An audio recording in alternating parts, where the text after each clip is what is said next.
My daughter looked me straight in the eyes and said, "You should be thankful for my pity. No one else would take you in." For a moment, I forgot how to breathe. This was the same child I had rocked through fevers, worked double shifts for, and loved through every mistake. I was standing in her living room with my suitcase half-packed, my wedding ring cold on my finger, realizing she had not given me shelter. She had given me a cage. So I smiled through the ache and told her, "Then I will give my gratitude to someone kinder." She laughed because she thought I had nowhere to go. She was wrong. Before I tell you what happened next, please take a moment to like this video and subscribe if stories about family dignity and second chances speak to your heart. And tell me in the comments, what would you have done in my place? Also, I'd love to know where you're watching from and what time it is there. My name is Barbara Knight, and for most of my life, I believed there was no loneliness deeper than losing your husband. I was wrong. There is another kind of loneliness, one that does not come with a funeral sympathy, cards, or casseroles left on the porch. It comes when you are sitting at a kitchen table inside your own daughter's house, surrounded by family photographs, hearing laughter from the next room, and realizing nobody has asked if you are all right in days. But I did not know that yet. When my husband Thomas Knight passed away, I thought the worst part of my life had already happened. Thomas was 71, though in my mind, he was still the broad-shouldered man who had built our first bookshelf by hand because we could not afford one from the store.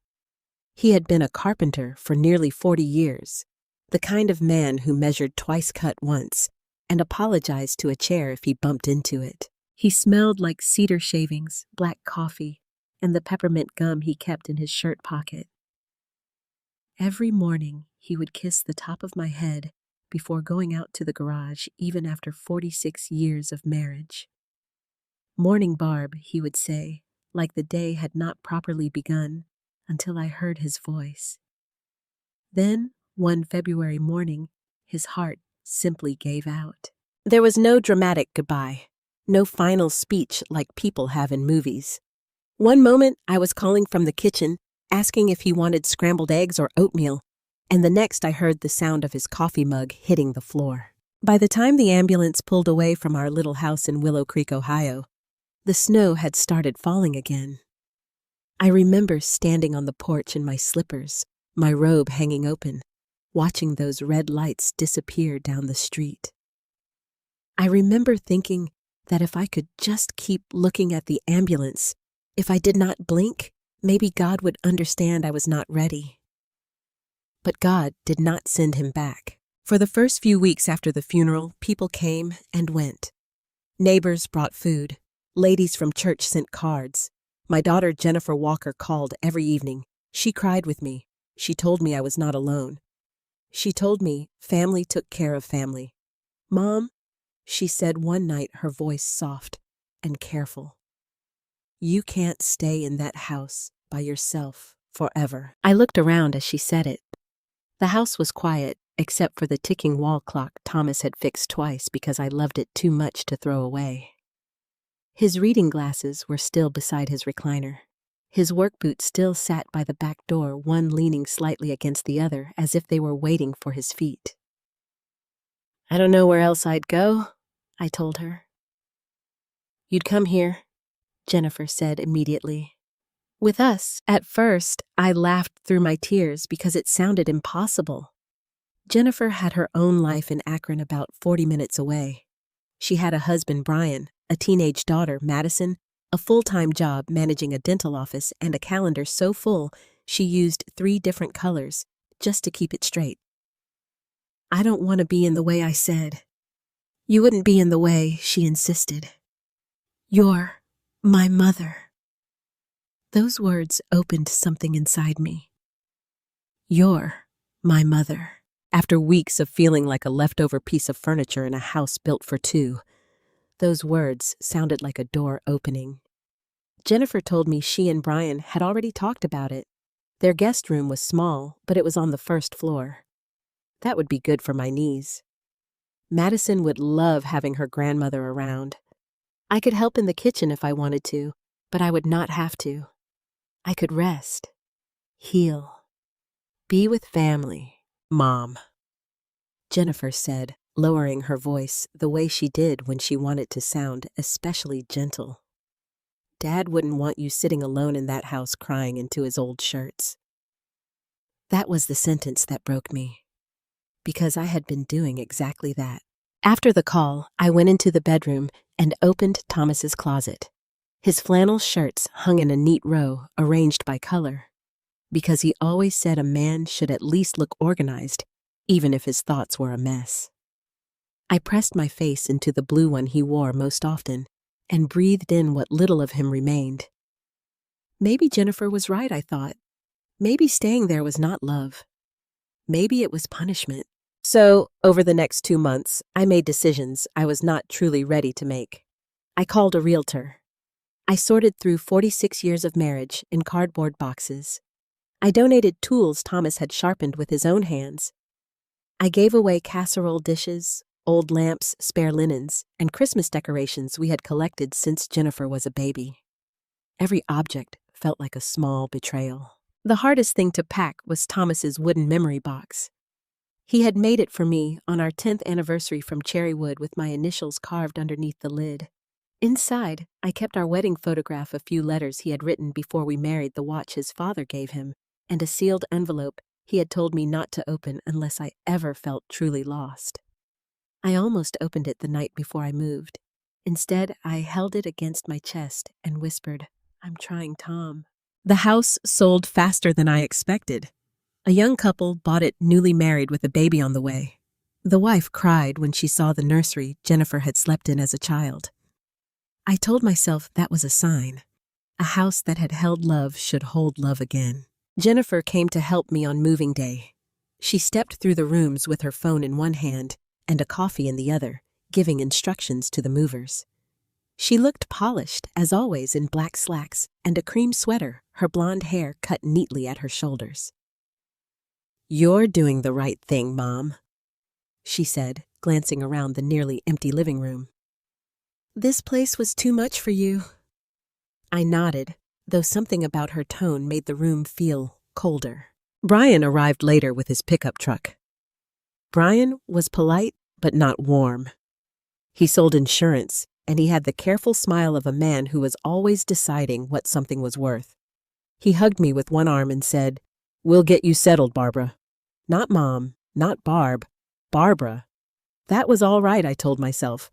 Some men were just formal. Madison came too, though she mostly stayed in the car with her earbuds in.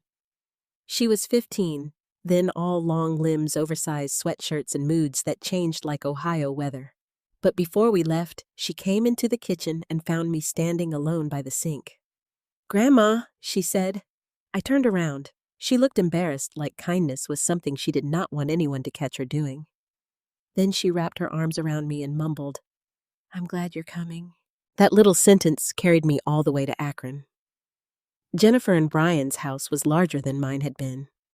2 stories, gray siding, white trim, a neat front lawn, and a porch swing nobody seemed to use. My room was the small guest room off the hallway, near the laundry area.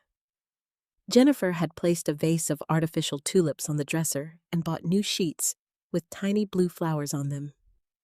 "It's not much," she said, "but it's cozy. It's lovely." I told her, and I meant it because I wanted to mean it. That first night, Jennifer made lasagna from a frozen tray and opened a bottle of red wine. Brian asked about the closing on my house. Jennifer asked if the money had cleared yet. I said most of it had gone into my savings account, and some would stay in checking until I figured out what came next. Jennifer nodded a little too quickly. "That makes sense," she said. "We should probably sit down soon and organize everything, just so I know where things are in case of an emergency." I felt the smallest pinch of unease, but I pushed it away. She was my daughter. Of course she would want to know. I was getting older. Things happened. Thomas had always handled the big financial papers, and maybe Jennifer was only trying to help.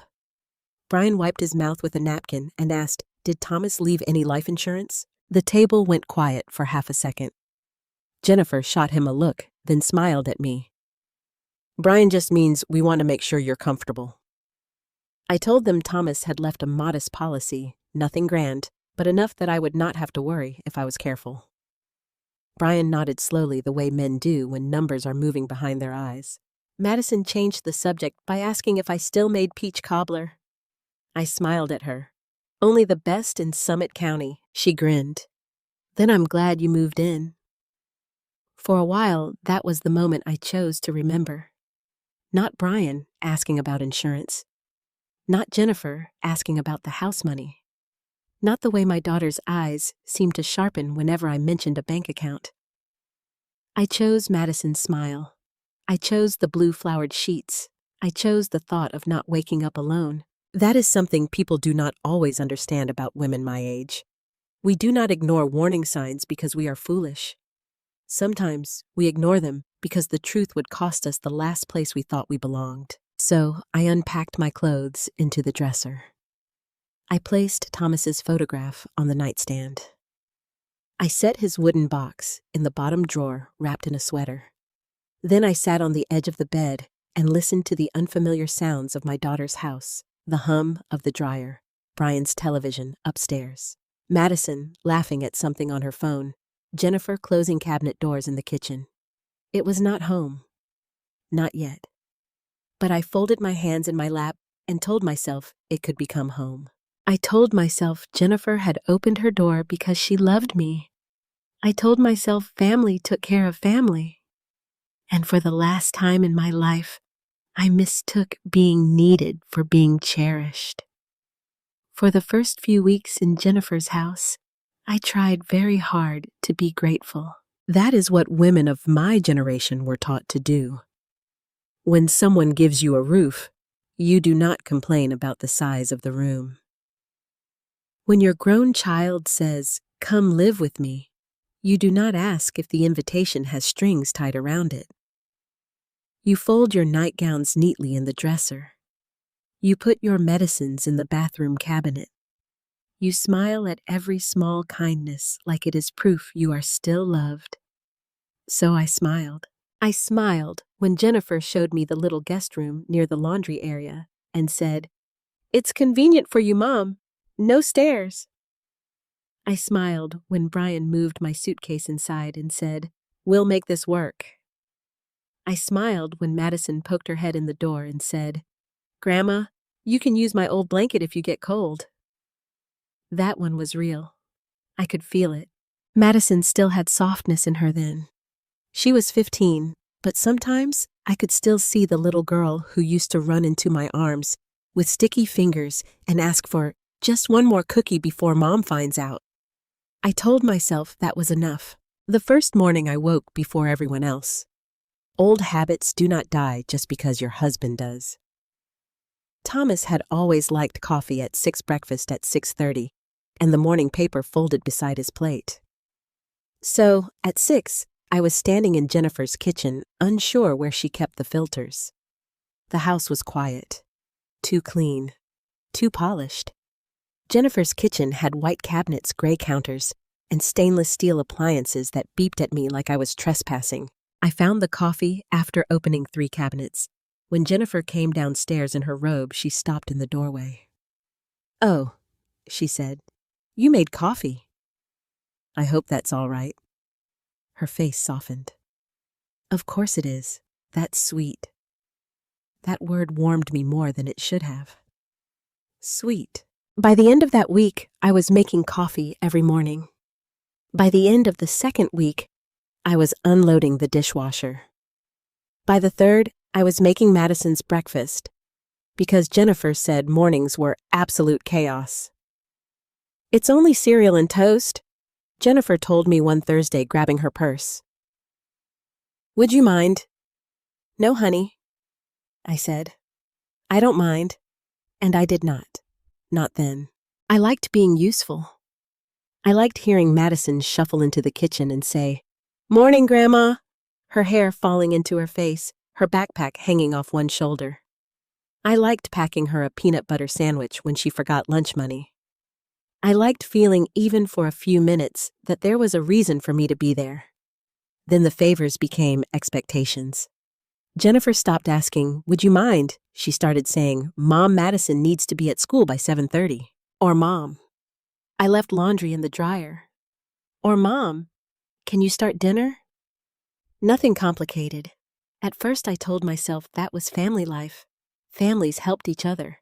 I was living in their house. I should contribute. So I cooked. I cleaned. I folded towels the way Jennifer liked them, in thirds, not halves. I wiped down the counters after Brian made sandwiches and left mustard rings beside the sink. I watered the hanging baskets on the porch. I brought the trash cans back from the curb because Brian always seemed to forget. One afternoon, Jennifer came home early and found me scrubbing the stovetop. She laughed and said, "I swear, Mom, you're better than a cleaning service." I laughed too, but something in my chest tightened. A cleaning service gets paid, I thought. Then I scolded myself for thinking such an ugly thing. Brian was polite, but he never really saw me. Not as a person, more like a lamp that had always been there. He would walk into the kitchen while I was making dinner, lift a lid and say, "What are we having?" Not "Thank you, Barbara." Not "Can I help?" Just, "What are we having?" One night, I made meatloaf, mashed potatoes, and green beans. It had been one of Thomas's favorite meals. I set the plates out, filled the water glasses, and called everyone to the table. Brian took one bite and said, "Need salt." Jennifer gave him a look, but she did not defend me. Madison noticed. She looked at me and whispered, "I think it's good." I smiled at her. "Thank you, sweetheart." Jennifer heard and said, "Madison, don't encourage Grandma. She'll start cooking like it's 1978 every night." They laughed. I laughed too because I did not want to be the kind of old woman who could not take a joke. That was how it began. Little cuts, small enough that if I mentioned them, I would sound sensitive, big enough that they bled after everyone left the room. I started giving Jennifer money at the beginning of each month. She never asked directly, but she hinted. "Groceries are outrageous," she said one evening, waving a receipt in the air. Another day she sighed over the electric bill. Having one more person in the house really does change things. I said I can help. Her face brightened too quickly. "Only if you want to, Mom." "I want to." So I wrote her a check. The first time she hugged me. The second time she said thanks. The third time she left it on the counter until Brian picked it up and said, "This helps." After that, it simply became something I did. No one mentioned it. No one thanked me. It disappeared into their life like water poured into dry dirt. Still, I told myself I was lucky. Some women my age had children who never called. Some sat alone in nursing homes watching game shows with the volume too loud. I had a room. I had family nearby. I had my granddaughter at the breakfast table. Then I heard Jennifer on the phone. It was a Tuesday afternoon. I remember because I had just finished ironing Brian's shirts. I did not like ironing, but Jennifer said the dry cleaner had gotten expensive and I still knew how to press a collar properly. I was carrying the shirts down the hall when I heard Jennifer laughing in the kitchen. "No, it's actually working out," she said. I stopped, not because I meant to listen. I simply heard my name. "Mom is useful right now," Jennifer continued. "She cooks, drives Madison when I'm slammed, keeps the place from falling apart. Honestly, it's like having help without hiring help." My hands tightened around the hangers. The shirt swayed.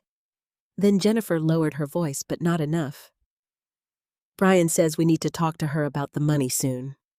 I know. I'm easing her into it." I stood there frozen in the hallway with my son-in-law's blue dress shirt pressed against my chest, easing me into what I wanted to walk into the kitchen and ask. I wanted to say, "Jennifer, I heard you. What did you mean?" But my legs would not move. Instead, I went to Brian's closet, hung up his shirts, and returned to my room. I sat on the edge of my bed and looked at Thomas's photograph on the nightstand. "Heard that, did you?" I whispered. Thomas smiled back from behind the glass, younger and stronger, his arm around me at a county fair 20 years ago. I remembered how he used to say, "Barb, when someone talks about you like a tool, They're telling you what job they've assigned to your heart. I had always told him he was too suspicious. Maybe he had simply been paying attention. That evening, Jennifer knocked on my door. "Mom, you awake?" "Yes." She came in holding a folder. She sat on the bed without asking. "I've been thinking," she said. "We really should organize your documents." I kept my hands folded. "What documents?" "You know, bank information, insurance papers, Social Security, medical stuff. Just so I know where everything is. I have it handled." Her smile stayed, but her eyes changed. "I know you think you do." That sentence landed hard. I looked at her. "What does that mean?" "It means you've been through a lot. Dad handled things for years. There's no shame in needing help." "I didn't say there was shame." "Then let me help." Her voice was gentle, too gentle, like a nurse speaking to a confused patient. I said, "Jennifer, I'm not helpless." She reached over and patted my knee. "I didn't say you were," but she had. Not with those words, with everything around them. A few nights later, Brian brought it up at dinner. "You know, Barbara," he said, "cutting into his chicken of financial power of attorney is pretty standard at your age." My fork paused. Jennifer gave him a quick glance. "Brian, what he said, it's practical." Madison looked up from her plate. "What's that Jennifer said, adult stuff?" Brian wiped his mouth. "It just means if something happens, your mom can handle things." I looked at Jennifer. "If something happens," she smiled, "an emergency. That's all." "What kind of emergency?" Mom don't get defensive. "I'm asking a question." The table went quiet. Then Brian said, "Nobody's trying to take anything from you." That was when I knew he had thought about taking something from me. Because innocent people do not defend themselves against accusations no one has made. I finished my dinner slowly. I said very little. Later, I washed the dishes while Jennifer scrolled through her phone at the counter. "You know," she said, not looking up, "it hurts when you act like you don't trust me." I dried a plate. "I do trust you. Then why are you being difficult?" The word slapped me. Difficult. I was not yelling. I was not refusing help. I was not spending recklessly or forgetting bills. I had simply not handed over my life fast enough. That night, I checked the drawer where I kept my folder of papers. Everything was still there. At least I thought it was. But the folder was not at the same angle. The bank envelope had been moved. My Social Security card copy was tucked behind the insurance papers instead of in front. A chill went through me. I stood alone in that little guest room, listening to Jennifer's house settle around me. The dryer hummed. Brian's television mumbled upstairs. Madison laughed softly behind her bedroom door. And I finally understood something I had been trying not to see. I had not moved into my daughter's home. I had moved into her plan. After that night, I started remembering things I had tried very hard to forget. Memory is strange when you are old. It does not come in order.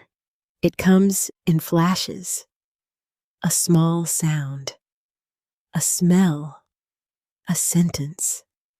One look from your daughter across a dinner table, and suddenly you are 30 years younger, standing in a grocery store counting pennies so your child can have name-brand cereal like the other children at school.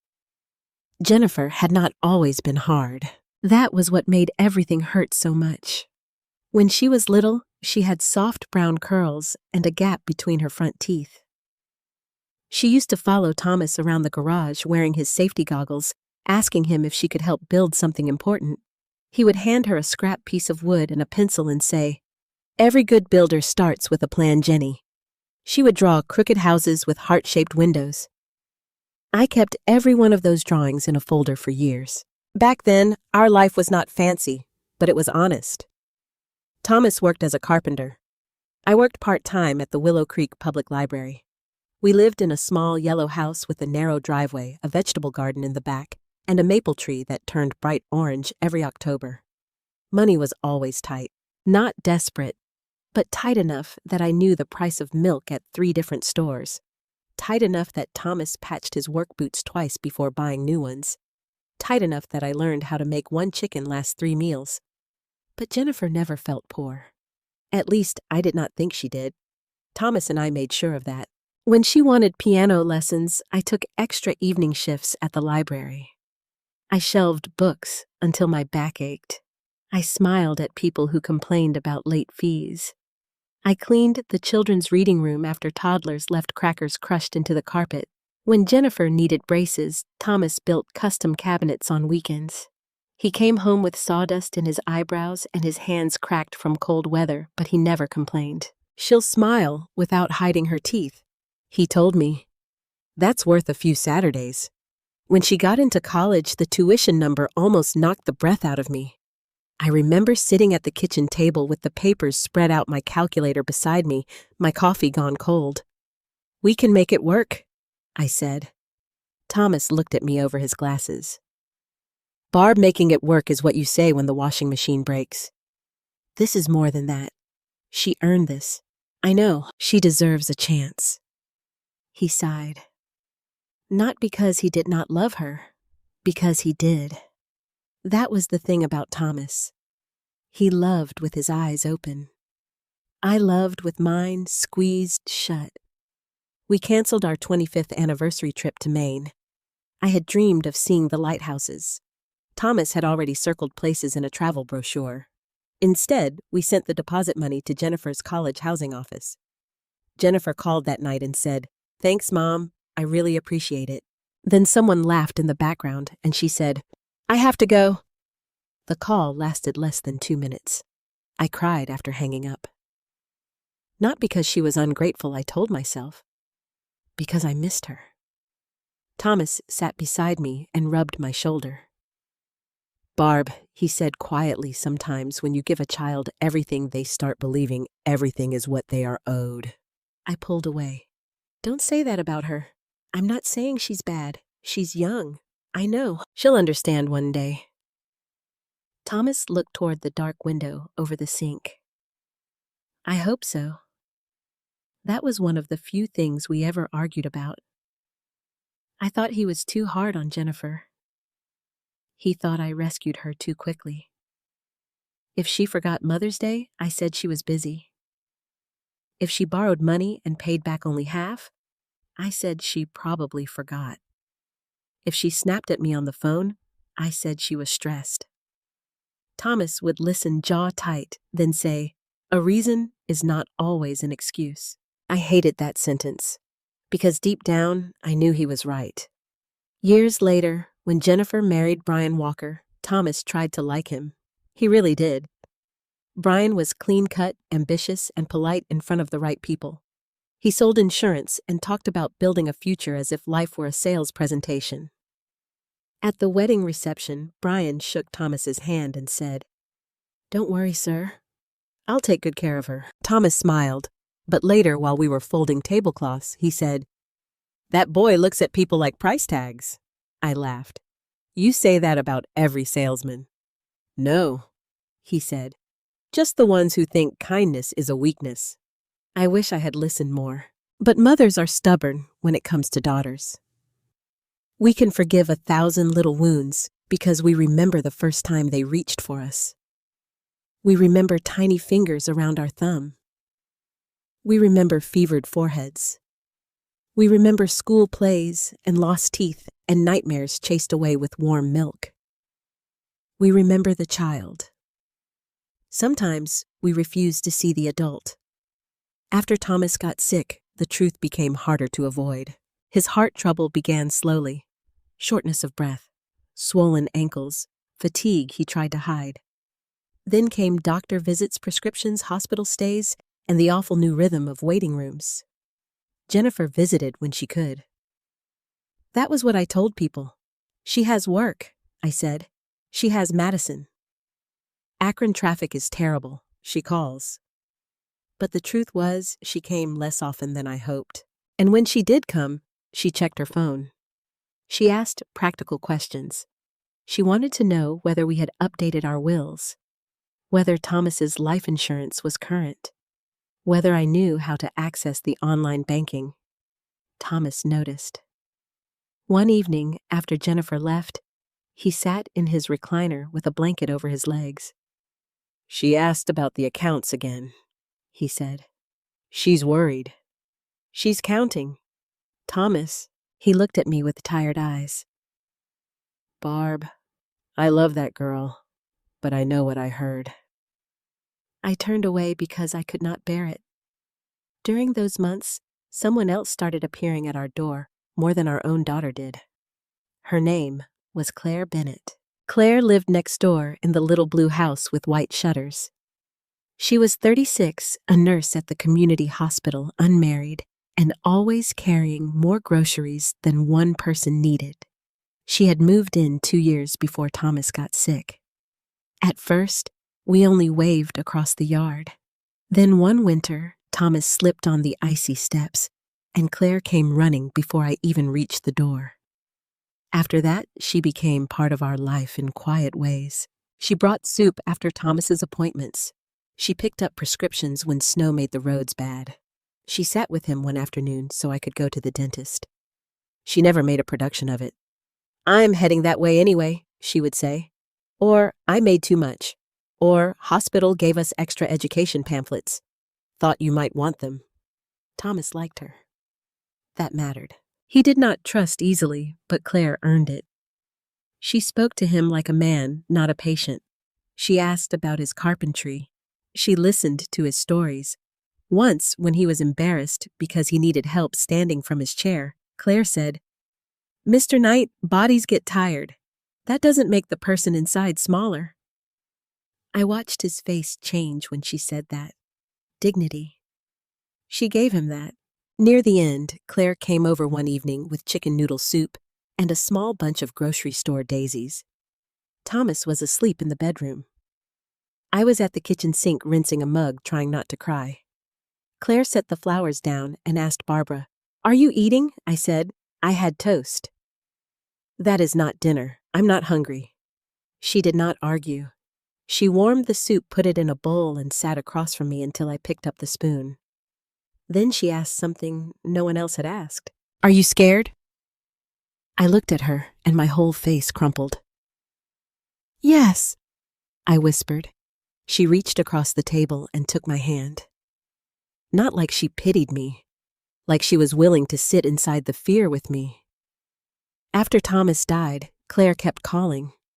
Sometimes I answered. Sometimes I let it ring because grief made even kindness feel exhausting.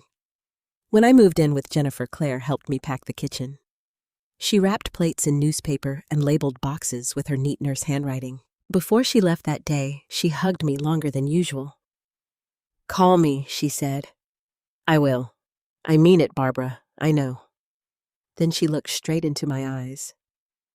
"Are you sure you'll be safe there?" I almost laughed. With my own daughter, Claire did not smile. "I'm asking if they'll be kind to you." I remember feeling offended for Jennifer. Of course they will. Claire nodded, but her face stayed troubled. Now, sitting in Jennifer's guest room, months later, staring at the moved papers in my drawer, I understood why. I pulled out Thomas's wooden box and set it on my lap. The cherry wood had darkened with age. My initials were still carved under the lid, BK. Inside was the sealed envelope. My name was written on it in Thomas's careful block letters. Barbara. My hands shook as I touched it, but I did not open it. Not yet. Instead, I remembered something Thomas had said 2 weeks before he died. Claire had just left after bringing medication instructions from the hospital. Jennifer had called earlier, irritated, because I had not sent her a copy of some insurance document fast enough. Thomas was lying in bed, pale and thin, but his voice was clear. "Barb," he said, "if love ever starts to feel like a cage, walk toward the person who treats your heart gently." I had told him not to talk like that.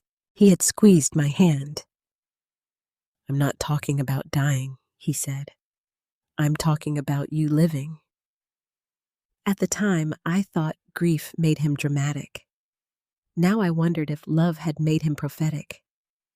Because in that house under my daughter's roof, I was beginning to feel bars where walls should have been.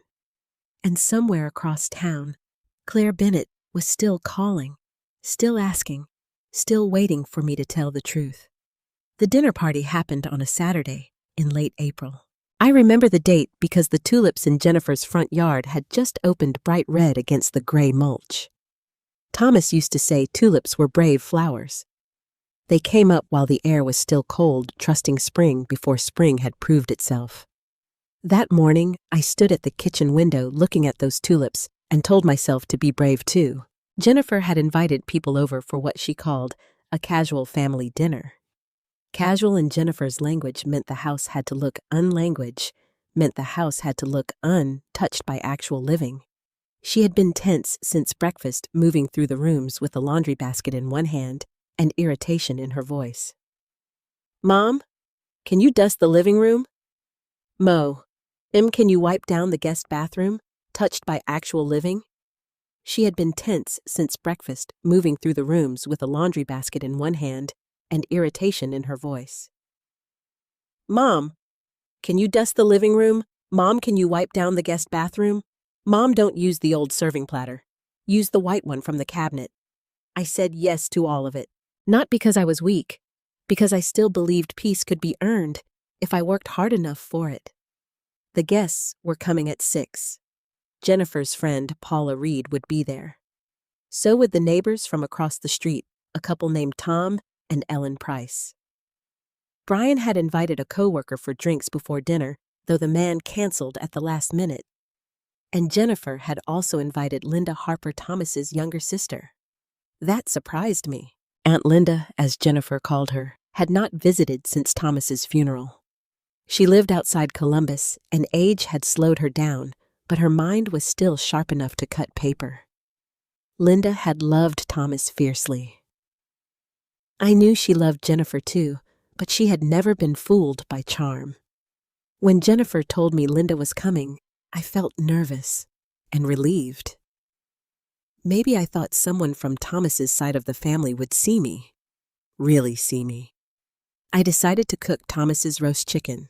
It was the meal he requested every birthday. Nothing fancy. Lemon garlic, rosemary butter rubbed under the skinned potatoes underneath to catch the drippings. I had made it so many times my hands knew the recipe without my mind. Jennifer walked in while I was tying the chicken legs with kitchen twine. "Oh," she said. "You're making that?" I looked up. "Your father's roast chicken." Her mouth tightened. "Mom," I said, casual, not sentimental. I felt the words land, but I kept my voice calm. People still need to eat. I just don't want the whole night turning into a memorial dinner. It won't.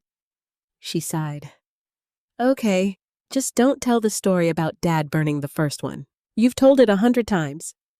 I smiled faintly. "Only 99. She did not laugh.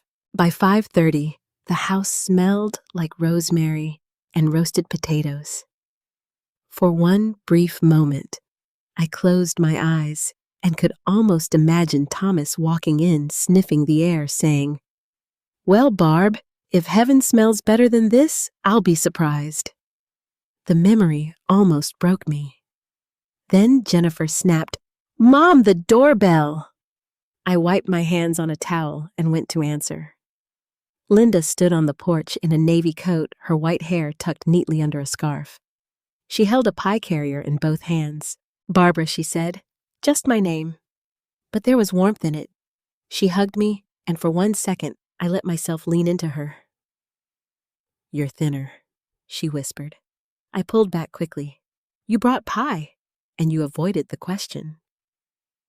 Before I could answer, Jennifer appeared behind me, bright and polished. "Aunt Linda." "You made it. I said I would." Jennifer kissed her cheek. "Come in." Mom's been cooking all day? There it was, a sweet sentence with a hook inside it. Mom's been cooking all day. Not, wasn't that kind of her? Not, she wanted to do something special. Just a statement as if I were part of the evening's catering. The others arrived soon after. Paula came with a bottle of wine and a perfume that filled the hallway. Tom and Ellen Price brought flowers for Jennifer, not for me. Brian opened drinks. Madison came downstairs in jeans and a sweater, glanced at the table and said, "Grandma, it smells amazing." I smiled. "Thank you, sweetheart." Jennifer heard and said, "Madison, don't fill up on compliments. The chicken might be dry." Everyone chuckled. I did too, quietly. Dinner began well enough. People praised the food. Linda asked about the rosemary. Ellen said the potatoes were perfect. Even Brian took a second helping. Then Jennifer began. "It started small. Mom still cooks like she's feeding a church basement," she said, lifting her wine glass. "We'll be eating leftovers until June." Paula laughed. "That's not a bad problem." Jennifer leaned toward her. "You say that now. Wait until you hear the third story about where every serving dish came from." I felt my face warm. Linda looked at Jennifer. "Family dishes usually come with stories?" Jennifer smiled too widely. "Of course. I just mean Mom has a story for everything." I set my fork down. Brian changed the subject to property taxes. Tom Price talked about a neighbor's fence dispute. For a few minutes, I breathed easier. Then Paula asked me how I was adjusting. It was an innocent question. I opened my mouth to answer, but Jennifer spoke first. "Oh, Mom's fine. Aren't you, Mom?" "She has her little routine, coffee, laundry, dinner. Honestly, she keeps busier now than she did living alone. Her little routine." I looked at my plate. Paula said, "That must be nice having help." Jennifer laughed. "It's like having a live-in grandma service." The table went quiet in that strange way a table does when everyone hears cruelty, but no one wants to name it. Madison stared down at her napkin. Linda's eyes moved to me. I forced a smile. "I like helping." Jennifer reached over and patted my arm. "See, she likes feeling useful." Feeling useful. Not loved, not included. Useful. The words sat between us like a dirty plate. I reached for my water glass, but my hand trembled. I had been tired all day. I had stood too long. The glass slipped against my fingers, tipped, and water spilled across the tablecloth toward Jennifer's place setting. "Oh, for heaven's sake!"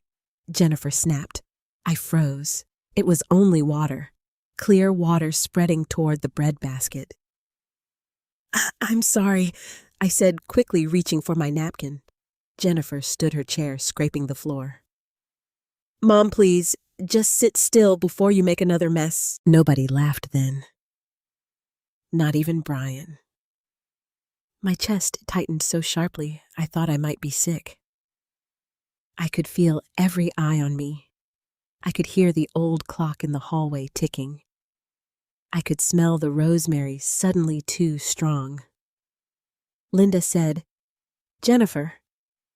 Jennifer grabbed a towel from the kitchen counter. "What? It's fine. I'm cleaning it." But it was not fine. Something had shifted. I had been corrected like a child in front of strangers. Worse, like an inconvenience. For the rest of dinner, I barely spoke. I helped clear plates afterward because my body moved before my pride could stop it. Madison offered to help, but Jennifer said, "No, honey, go finish your homework. Grandma's got it." Grandma's got it. Linda stayed in the kitchen doorway while I rinsed dishes. "You don't have to do that," she said quietly. "I know." "Do you?" I did not answer. Jennifer came in then, carrying wine glasses. Her face was tight. "Aunt Linda, don't start." Linda turned. "Start what?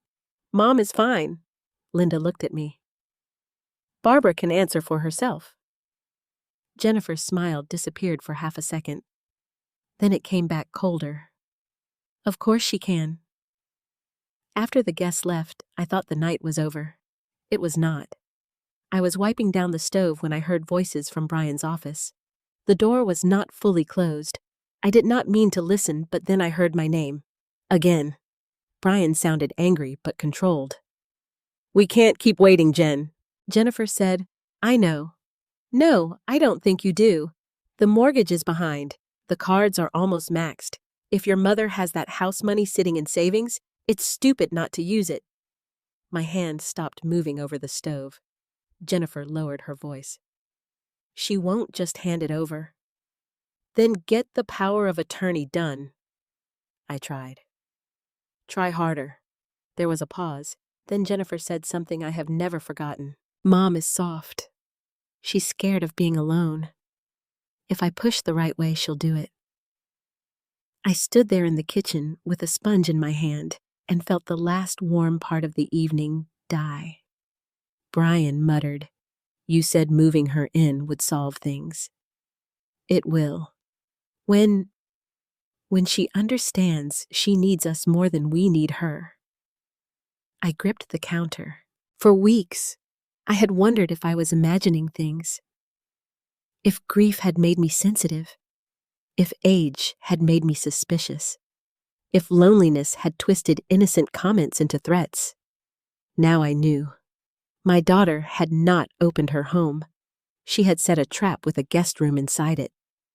I turned off the kitchen light and walked slowly to my room. I did not confront them. Not yet.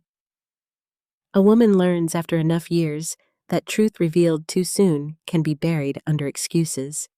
So I closed my door. I sat on the edge of the bed. I looked at Thomas's photograph, and for the first time since moving in, I did not ask him what I should do. I already knew. The next morning, Jennifer acted as if nothing had happened. That frightened me more than anger would have. Anger leaves smoke. Guilt leaves silence. But Jennifer came downstairs, humming, wearing a pale blue blouse and pearl earrings, as if she had not called me soft the night before. As if she and Brian had not discussed my savings like a pie cooling on a windowsill. "Morning, Mom," she said. "Coffee smells good." I watched her pour herself a cup from the pot I had made. My hands were wrapped around my mug. I had slept maybe 2 hours. Every time I closed my eyes, I heard her voice again.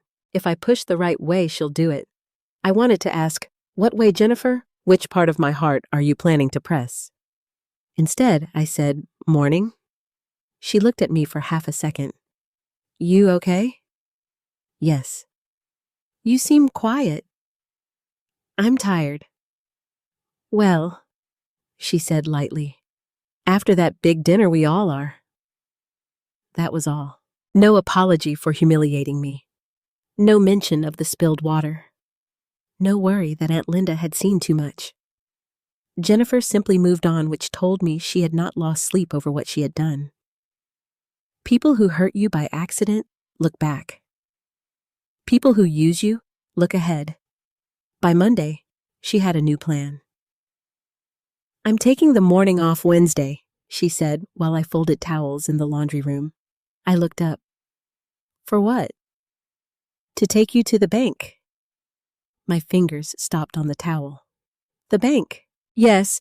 We talked about this. We talked about organizing papers. That's part of it." She leaned against the door frame and smiled. "Mom, don't get nervous. I'm trying to make things easier." There it was again. Easier. A pretty word people use when they want you to stop asking what they are actually doing. "What exactly are we doing at the bank?" I asked. "Just updating things, making sure I can help if there's an emergency. I haven't decided about any power of attorney." Her smile thinned. "I didn't say power of attorney." "No," I said. "Brian did." She crossed her arms. "Mom?" "Brian understands these things. Thomas understood them too." The room went still. Jennifer's eyes sharpened. "Dad isn't here." I felt that one in my bones. "No," I said quietly. "He isn't." For a moment, I thought she might soften. She did not. "Wednesday at 10, she said. "Please be ready."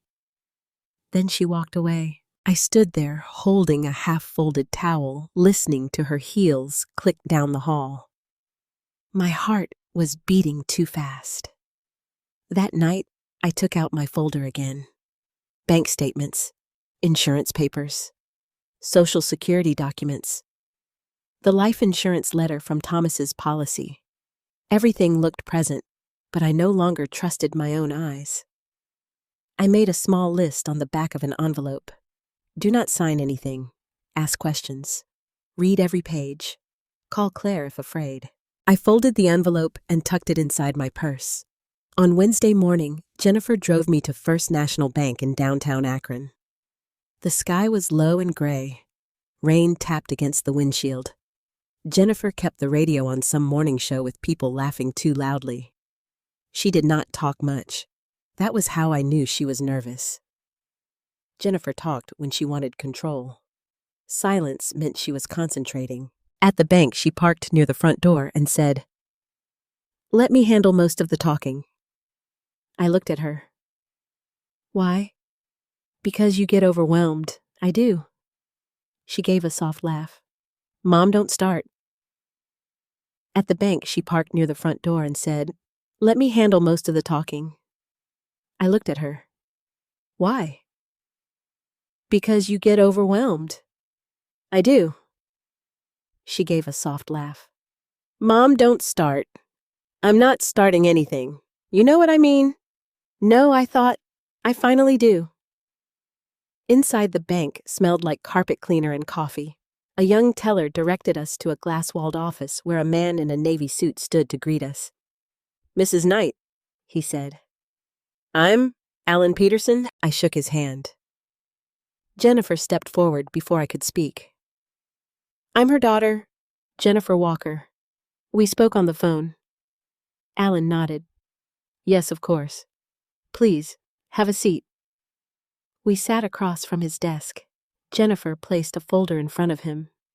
My folder, not the one from my drawer, a different one, but inside I could see copies. My driver's license, Thomas's death certificate, a bank statement. My stomach turned cold. "Jennifer," I said slowly, "where did you get those?" She did not look at me. "From the papers at home." "You gave me permission to organize them. I did not give you permission to copy them." Alan's eyes moved from her to me. Jennifer laughed lightly. "Mom forgets conversations sometimes. It's been a hard year." I felt heat rise into my face. Not from embarrassment, from warning. Alan opened the folder and adjusted his glasses. "Mrs. Knight, your daughter said you wanted to add her to your primary checking and savings accounts as a joint owner." The room tilted. I gripped the arms of the chair. "A joint owner," I said. Jennifer's hand came down over mine. Hard, her nails pressed into my skin. "For convenience," she said quickly, "so I can pay bills for you if needed." "Bills for—" Alan looked directly at me. "Mrs. Knight, I need to be sure you understand what that means. A joint owner would have full access to the funds in the account. They could deposit or withdraw money without separate approval." My mouth went dry. Jennifer squeezed harder. "Mom," she said softly, "this is what we discussed." I turned toward her. "No, it is not." Her face changed so quickly, most people would have missed it. The smile stayed, but the daughter disappeared. "Mom," she said, each word careful, "you get confused when you're anxious." I pulled my hand away. The office became very quiet. Alan set down his pen. "Mrs. Knight, would you like more time to review this?" "Yes, Mom," she said, each word careful. "You get confused when you're anxious." I pulled my hand away. The office became very quiet. Alan set down his pen. "Mrs. Knight, would you like more time to review this?" "Yes," I said. Jennifer inhaled sharply. I kept my eyes on Alan. I would like copies of anything I'm being asked to sign. I'm not signing today. Jennifer gave a small laugh. Mom, don't be dramatic. Alan did not laugh. He slid the papers back into the folder. That is completely your choice. I stood before my knees could betray me. Jennifer stood too. This is ridiculous. No, I said, my voice steadier than I felt. This is my money. Her cheeks flushed. Alan looked down at his desk, pretending not to hear. On the way to the car, Jennifer walked ahead of me. She did not hold the door. She did not slow down. The rain had gotten heavier, and by the time I reached the passenger side, my hair was damp. Inside the car, she slammed her door. What was that? She snapped. I buckled my seatbelt with trembling fingers. That was me not signing papers I didn't understand. You embarrassed me. I embarrassed you. Yes. In front of a bank officer. You told him I get confused. Because you were acting confused. I was surprised. There's a difference. She started the car, then turned to me. Her eyes were wet, but not with sadness, with rage. After everything I've done for you, you don't trust me. I looked out at the rain sliding down the windshield. Trust is not the same as access. She laughed bitterly. That sounds like something Aunt Linda would say. It sounds like something Thomas would say. Her hands tightened on the steering wheel. Dad trusted me. I looked at her then. Did he? The words left my mouth before I could soften them. Jennifer stared at me as if I had slapped her. Then she drove home without speaking. That silence was worse than shouting. It stretched across the car, thick and dangerous. When we reached the house, Brian was home for lunch. He looked up from the kitchen counter when we walked in. Well, he asked. Jennifer threw her purse onto a chair. She refused. Brian's face tightened. Barbara! I held up one hand. Not now. He blinked. I had never spoken to him that way. Jennifer turned on me. You're acting selfish. No, I'm acting careful. You live in my house. I contribute every month. That doesn't cover everything. Then tell me what it covers. She opened her mouth, then closed it, because there was no honest answer that did not expose the lie. I went to my room and shut the door. For a while I just stood there breathing. Then I locked the door. It was a small lock, the kind meant for privacy, not protection. Still, the click of it gave me strength. I pulled open the drawer where I kept Thomas's wooden box. I lifted the sweaters. The box was there, but the envelope of copied documents I had hidden under it was not. I checked again and again. Gone. My pulse pounded in my ears. I dropped to my knees and searched the drawer. Bank statements, old cards, a church bulletin. Nothing. Someone had been in my room. Someone had taken what they thought they could use. I sat back on my heels, cold all over. Then I opened Thomas's wooden box. The sealed letter with my name on it waited inside. This time, I did not put it back. I broke the seal. The paper trembled in my hands as I unfolded it. My dearest Barb, if you are reading this, then you feel lost enough to need my voice. So here it is. You are not a burden. You are not weak. And you do not owe obedience to anyone who uses your love as a leash. I covered my mouth. The room blurred. The letter continued. I know you will want to give Jennifer the benefit of the doubt. That is your heart. But promise me this. Keep your own name on your own money. Keep your own papers safe. And if our daughter forgets your worth, go to someone who remembers it. I pressed the page to my chest and cried without making a sound. Not because Thomas had warned me, Because he had known. He had seen what I refused to see. And even from the grave, he was trying to lead me out. That night, I moved my remaining papers into my purse and slept with it under my pillow. For the first time, I was not just hurt. I was afraid. And fear, when it finally wakes up, an old woman's dignity can become something sharper than anger. The next morning, I woke before dawn with my purse still under my pillow. For a few seconds, I did not remember why my neck hurt. Then I felt the strap under my cheek, heard Brian's television still murmuring somewhere upstairs, and everything came back. The bank, Jennifer's hand crushing mine, the missing documents, Thomas's letter. I lay there in the dim blue light, staring at the ceiling, and understood something terrible.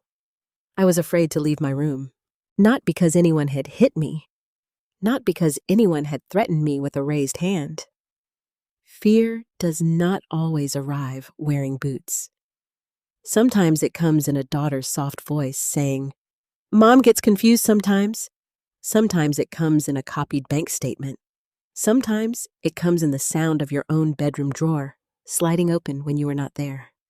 I waited until I heard Jennifer leave for work. Her car backed out of the driveway at 7:12.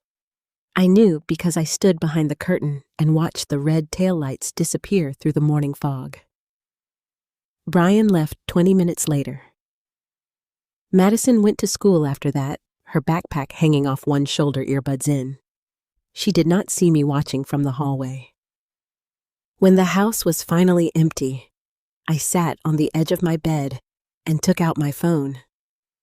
Claire Bennett's name was still in my contacts. I had not called her in weeks. She had called me. She had texted. She had asked, "How are you settling in?" and "Do you need anything?" And once after, I answered too quickly that I was fine. She had written, "Fine is not always an answer, Barbara." I had ignored that message.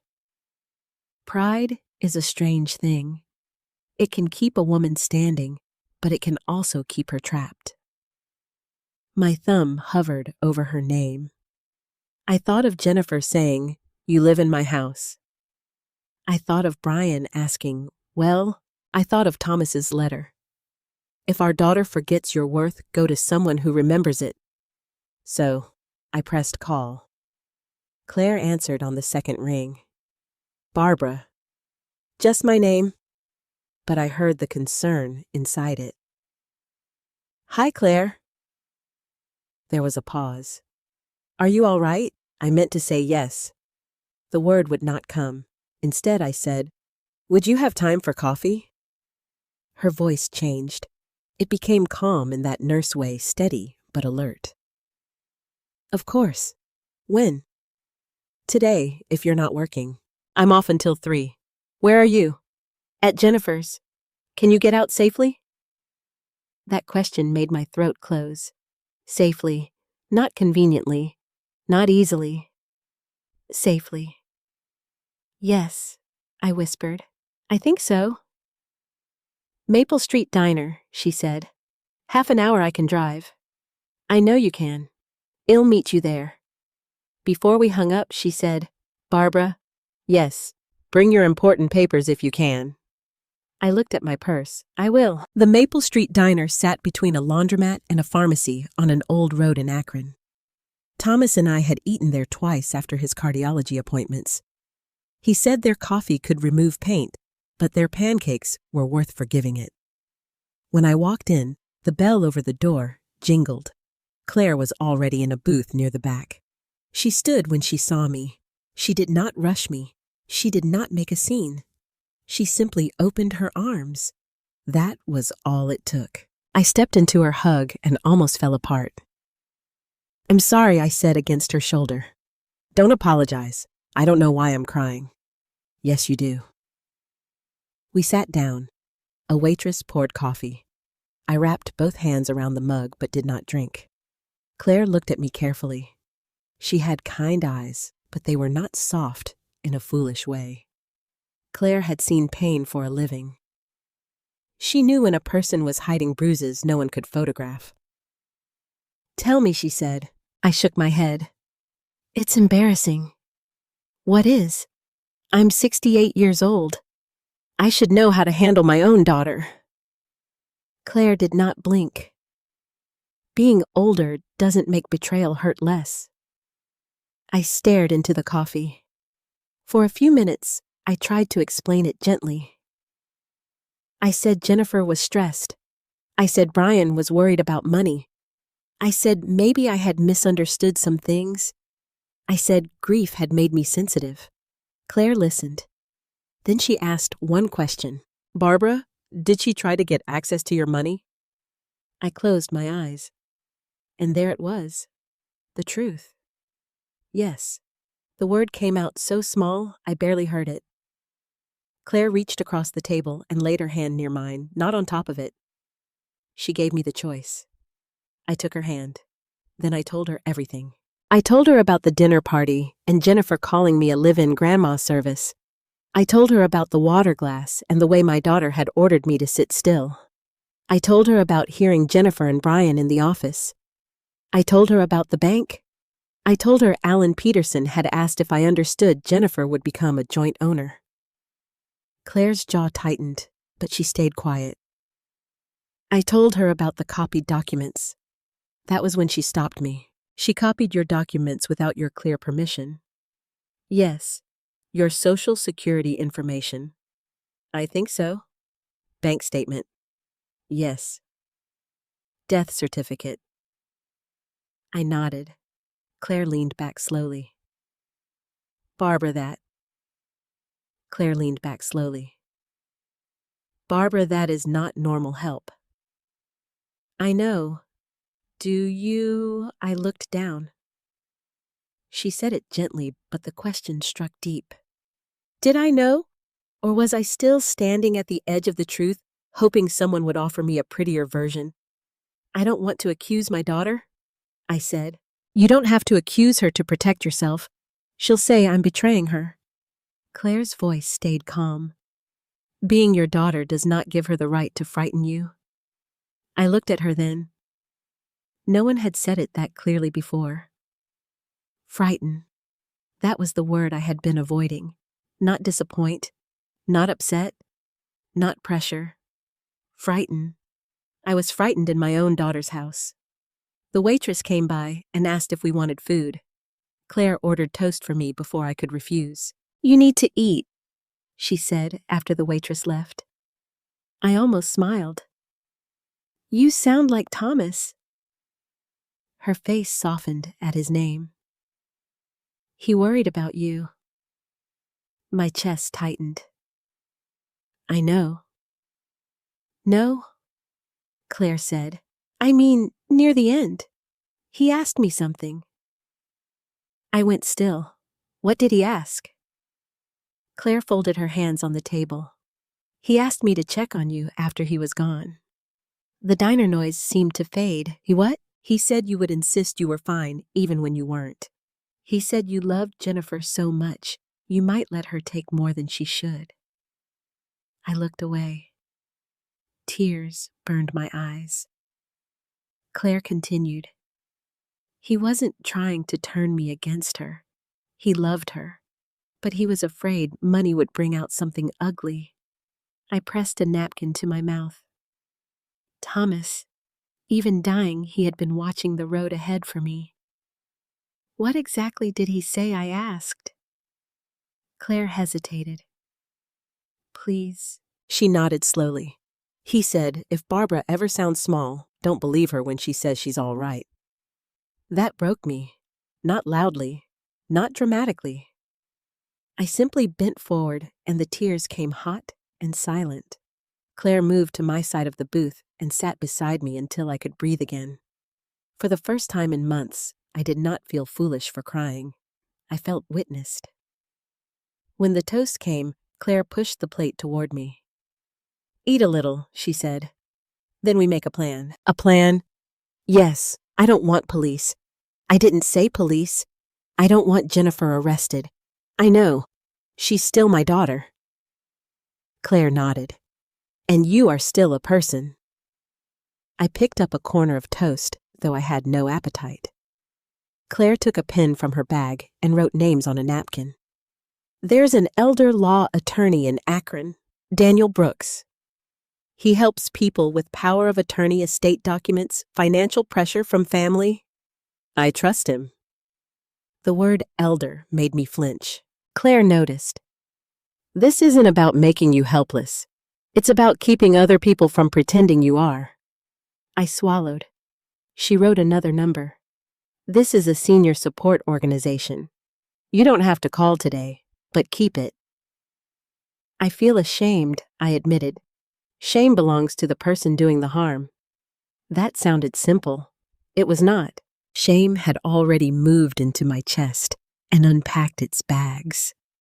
Shame said a good mother would not sit in a diner telling family business to a neighbor. Shame said maybe Jennifer is right. Maybe you are difficult. Maybe you are old and confused. Maybe you should be grateful. Then I heard Thomas's letter in my mind. You are not a burden. I opened my purse and showed Claire the folded pages. She read only after I nodded permission. When she finished, her eyes were wet. He loved you well, she said. Yes, I whispered. He did. Claire slid the letter back carefully. Then let that love make you brave. I looked out the diner window. Cars passed on the wet street. Ordinary people going ordinary places. For them, it was just another morning. For me, it was the morning I stopped protecting the lie. Claire drove behind me back to Jennifer's neighborhood, though I told her she did not need to. She insisted. When I pulled into the driveway, Jennifer's car was not there yet. Brian's was gone too. Claire parked at the curb and rolled down her window. Call Daniel, she said. I will. Today, Barbara. I nodded. And move your papers somewhere safe. I touched my purse. They're staying with me. Claire looked at the house, then back at me. Remember, a locked door is not the same as a safe home. I watched her drive away. Then I walked inside my daughter's house, carrying my purse, Thomas's letter, and the first small piece of courage I had felt in months. That evening, Jennifer came home and asked, "Where were you today?" I looked at her from the kitchen table. Out, I said. Her eyes narrowed. Out where? For the first time, I did not explain myself. I simply said, I had coffee with someone kind. And I watched my daughter realize that something in me had begun to change. The next day, I called attorney Daniel Brooks from the parking lot of a grocery store. I did not call from Jennifer's house. I did not call from my bedroom. I did not even call from the driveway. That was how much my life had changed. At 68 years old, I sat in my car between a cart return and a minivan with 2 car seats, whispering into my phone like a woman hiding from danger. His receptionist answered first. Brooks Elder Law, this is Marlene. My hand tightened around the steering wheel. Yes, I said. My name is Barbara Knight. Claire Bennett gave me your number. There was a small pause. Then her voice softened. Of course, Mrs. Knight. Are you safe right now? My hand tightened around the steering wheel. Yes, I said. My name is Barbara Knight. Claire Bennett gave me your number. There was a small pause. Then her voice softened. Of course, Mrs. Knight. Are you safe right now? There it was again. That word. Safe. I looked through the windshield at shoppers pushing carts under a cloudy Ohio sky. Everything looked normal. That almost made it worse. Yes, I said, right now. Daniel Brooks saw me the following afternoon. His office was in a brick building in downtown Akron, above a bakery that smelled like cinnamon and butter. The stairwell had old wooden rails, and his name was printed in gold letters on a frosted glass door. Daniel was not what I expected. I had imagined someone cold, expensive suit, sharp voice, a man who would make me feel foolish for not protecting myself sooner. Instead, he was in his late 50s, with silver hair, kind eyes, and a coffee mug that said, "Ask me about my dog." He shook my hand gently. "Mrs. Knight," he said, "Claire speaks very highly of you." I almost cried at that. It had been so long since someone introduced me with respect. "Please, call me Barbara," I said. "Then you can call me Daniel." He shook my hand gently. "Mrs. Knight," he said, "Claire speaks very highly of you." I almost cried at that. It had been so long since someone introduced me with respect. "Please call me Barbara," I said. "Then you can call me Daniel." He led me into a small conference room. No intimidating wall of books. No cold leather chairs. Just a round table, a box of tissues, and a legal pad already waiting. "Before we talk about papers," he said, "I need to ask one thing. Are you in immediate physical danger?" I shook my head. "No, not physical." He nodded. "Emotional pressure and financial pressure still matter." I looked down at my purse in my lap. "I don't want to make my daughter sound like a criminal." Daniel did not interrupt me. He waited. That waiting gave me permission. So I told him everything, but this time I told it in order. I told him about Thomas dying, about selling the house, about moving in with Jennifer and Brian, about the monthly checks I gave them, about the dinner party, about hearing Jennifer say I was soft and scared of being alone. Daniel wrote quietly. I told him about the bank. When I repeated the words joint owner, his pen stopped for the first time. "Did you request that change?" he asked. "No." "Did you know that was the purpose of the appointment?" "No." "Did you sign anything?" "No." "Good," he said. That one word made my shoulders drop. Good. I had done one thing right.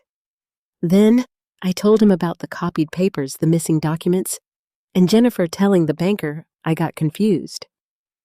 Daniel leaned back slightly. "Barbara," he said, "what you are describing fits a pattern I see often." My stomach tightened. A pattern? Yes. It usually starts with help, then access, then control. The person says it is for convenience, for emergencies, for family, but the result is the same. The older person loses privacy first, then confidence, then control of their own money. I stared at him. That sounds so ugly. It is ugly. She's my daughter, I understand. No, I mean, she is my only child. Daniel's voice stayed gentle. That may explain why this hurts. It does not make it acceptable. I looked toward the window. Outside, people moved along the sidewalk. A woman laughed into her phone. A delivery man carried boxes. The world kept going while mine was being quietly rewritten. "What do I do?" I asked. Daniel turned to a fresh page. "First, you do not sign anything under pressure. Not a joint account form. Not a power of attorney. Not a medical release. Nothing." I nodded. "Second, you secure your documents. Originals, not copies. Identification, social security card, insurance papers, bank statements, deed records, if you have any left from the house sale, tax documents, everything. I have most of them in my purse." "Good. We can arrange a safe deposit box or secure document storage." I thought of Jennifer opening my drawer. "Yes," I said. "Please." Third, you change passwords. Email, bank, retirement accounts, anything financial. I'm not very good with computers. That's all right. We'll help you make a list. You can call the bank directly. Jennifer will be furious. Daniel looked at me. Fury is not proof that you did something wrong. That sentence stayed with me. He continued. Fourth, you should check your credit. If your personal information was copied, we may want to freeze your credit. I felt faint. You think she would open something in my name? I do not know. A credit freeze is protection, not an accusation. There was that idea again. Protection, not betrayal. I had spent my whole life confusing the two. Daniel explained powers of attorney. He told me they could be useful when given to a trustworthy person, but dangerous in the wrong hands. He explained joint accounts. He explained beneficiaries. He explained that I still had full control over the money from my house, Thomas's insurance, and my own savings. No one owns your money because you live under their roof, he said. I swallowed hard. Jennifer's voice answered inside my head. You live in my house. Daniel must have seen my face change. What did that bring up? He asked. I told him. He wrote it down. Start keeping a record, he said. Dates, times, what was said, what happened. Not emotional essays, just facts. I don't want to build a case against my child. You are building a record of your reality. I sat very still. My reality. For months, Jennifer had been bending it. One comment at a time, one correction at a time.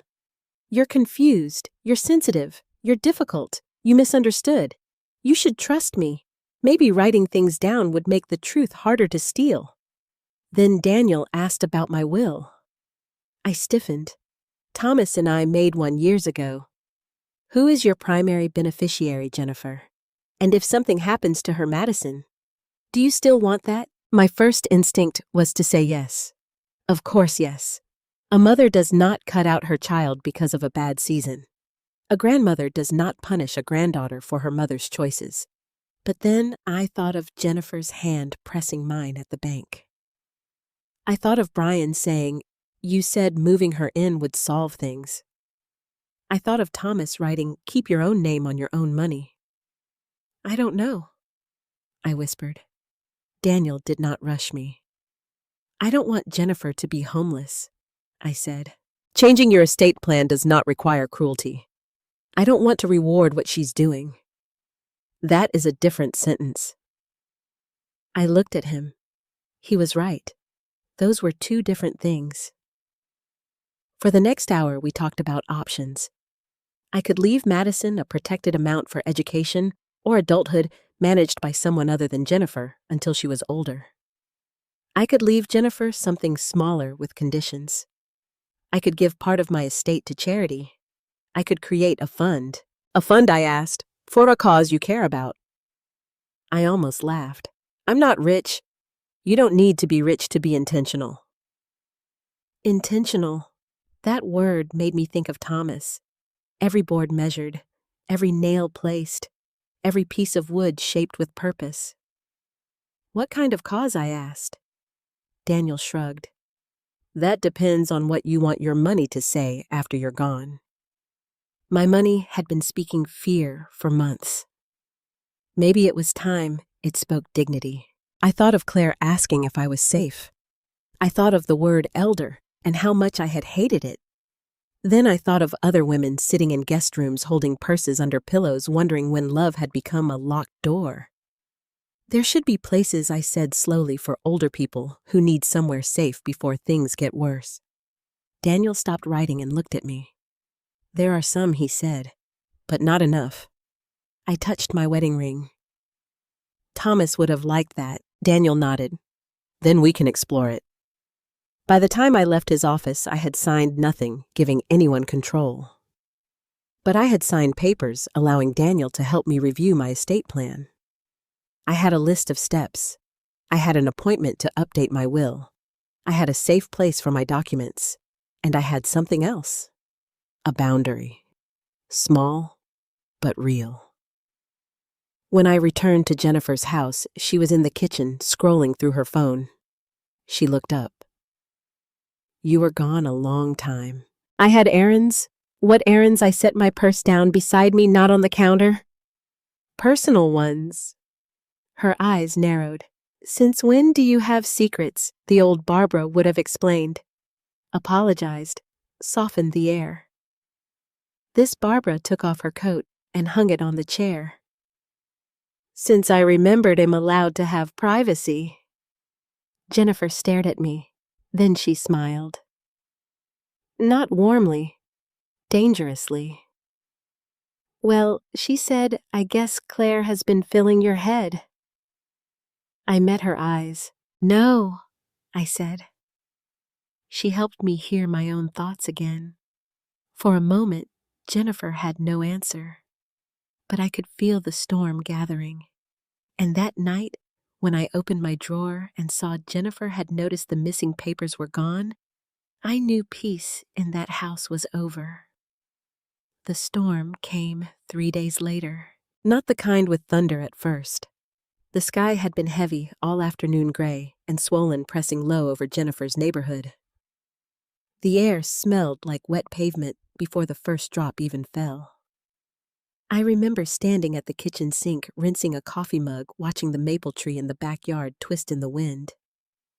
Something was coming. I felt it before Jennifer said a word. She had been cold since I returned from Daniel Brooks's office. Not loud, not openly cruel. Cold.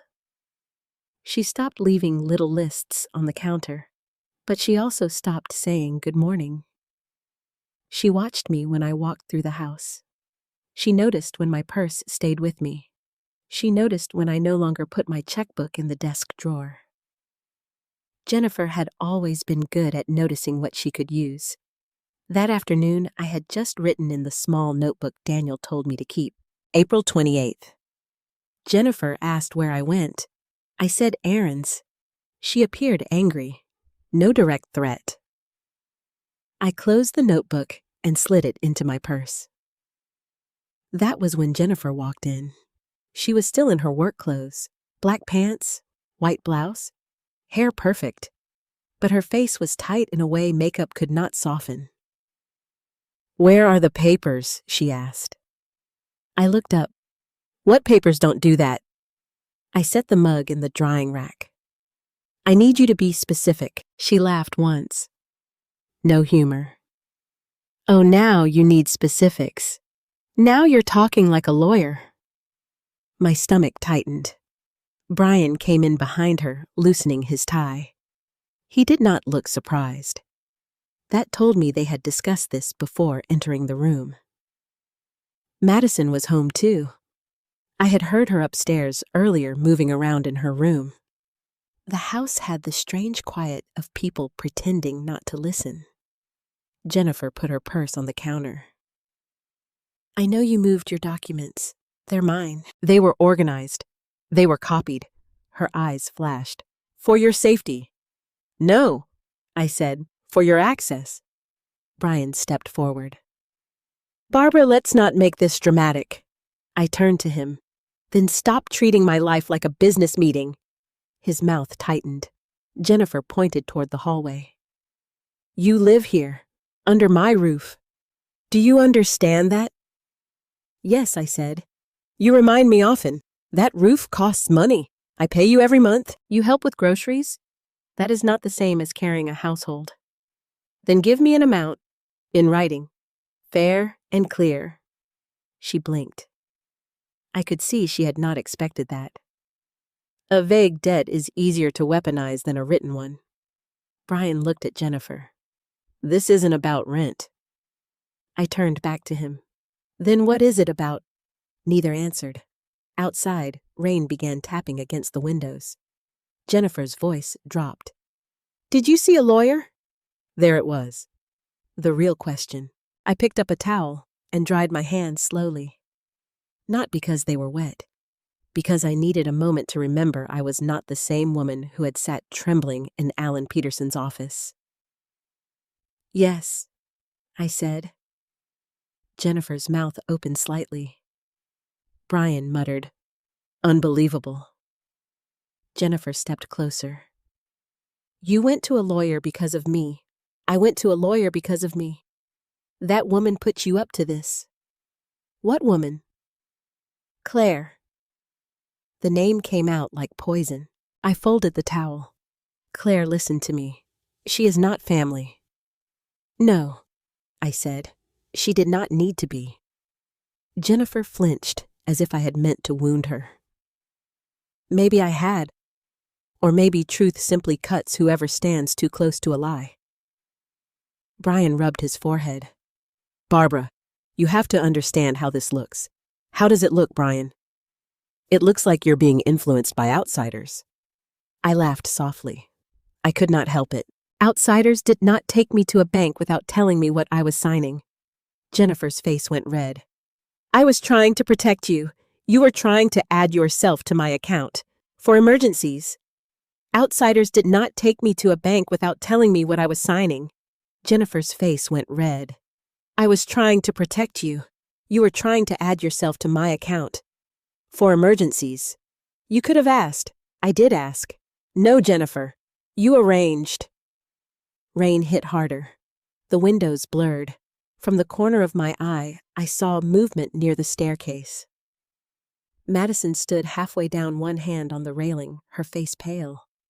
Jennifer did not see her. Or maybe she did and no longer cared. You are being impossible, Jennifer said. I am being careful. You are being selfish. I am being careful. Stop saying that. Her voice cracked through the room. I grew still. Jennifer rarely lost control completely. She liked polished cruelty. Clean sentences, plausible deniability, but fear had roughened her edges. Brian said Jen. No, she snapped. I am tired of being painted as the villain because I opened my home to my mother. I never called you a villain. You don't have to. You run to lawyers. You whisper to Claire. You hide papers like I'm some thief.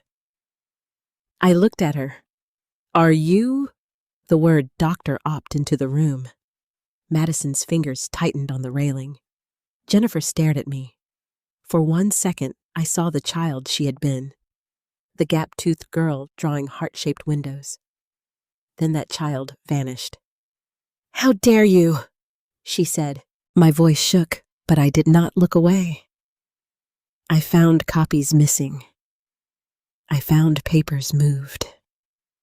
You took me to a bank under false pretenses. I am your daughter. I know. I have done everything for you. No, Jennifer. You have done some things, and I have thanked you for them. But you have also hurt me. She laughed sharp and ugly. Hurt you. You have a room, food, heat, people around you. Do you know how many old women would kill for that? Shelter is not kindness if it comes with humiliation. Her eyes narrowed. Then she said the sentence that ended the life I thought I still had. You should be thankful for my pity. The rain seemed to stop inside my ears. No one moved. Jennifer was breathing hard. Brian looked at the floor. Madison stood frozen on the stairs. I felt the words enter me slowly like cold water filling a room. My pity, not love, not duty, not family. Pity. She had finally named what she thought she had been giving me. Then Jennifer added quieter, but crueler. No one else would take you in. Something inside me went very still. I had imagined this moment many times over the past few days. I thought if Jennifer pushed too far, I would cry. I thought I would beg her to remember who I was. Her mother. The woman who packed her lunches, paid for her braces, sold pieces of my own life so hers could be easier. But when the moment came, tears did not rise. Only clarity did. I looked at my daughter and saw with terrible calm that she had mistaken my love for dependence. I took one breath, then another, and I said, then I will give my gratitude to someone kinder. Jennifer stared at me. For half a second, I saw uncertainty. Then she laughed. It was a small laugh. Dismissive, almost relieved. Someone kinder, she repeated. You mean Claire? Please? You think she wants an old woman living in her spare room? I did not answer. Brian said, Barbara, let's calm down. I turned to him. I am calm. And I was. That scared them more than yelling would have. I walked past Jennifer toward the hallway. Where are you going? She demanded. To pack. The words silenced her. Madison made a small sound from the stairs, but I kept walking. If I looked at her, I might break. And I could not afford to break until I was out of that house. In my room, I closed the door but did not lock it. My hands moved quickly. Small suitcase from the closet, 3 dresses, 2 sweaters, medication, toiletries, Thomas's photograph, his wooden box, my notebook, my documents, his letter. I packed like a woman leaving a burning building. In the hallway, I heard Jennifer's voice rising. She's being ridiculous. Brian muttered something I could not catch. Then Madison knocked softly. Grandma, I opened the door. Her eyes were wet. I'm sorry, she whispered. My heart twisted. Sweetheart, this is not your fault. She shouldn't have said that. No, I said. She shouldn't have. From downstairs, Jennifer called. Madison, get away from that door. Madison flinched. I touched her cheek. Go to your room. But, please. She nodded and ran upstairs. I zipped the suitcase. Then I sat on the bed for 1 second, just one, and took out my phone. Claire answered immediately. Barbara, I need to leave. Are you hurt? Not physically. I'm coming. 2 words. No hesitation. I put the phone in my purse. When I opened the bedroom door, Madison was gone from the hallway. I pulled the suitcase behind me and started toward the living room. At the bottom of the stairs, Jennifer stood with her arms crossed. You're really going to do this? She asked. I looked at her. No, I said. You did this. I am just finally responding. Her face hardened. You'll come back.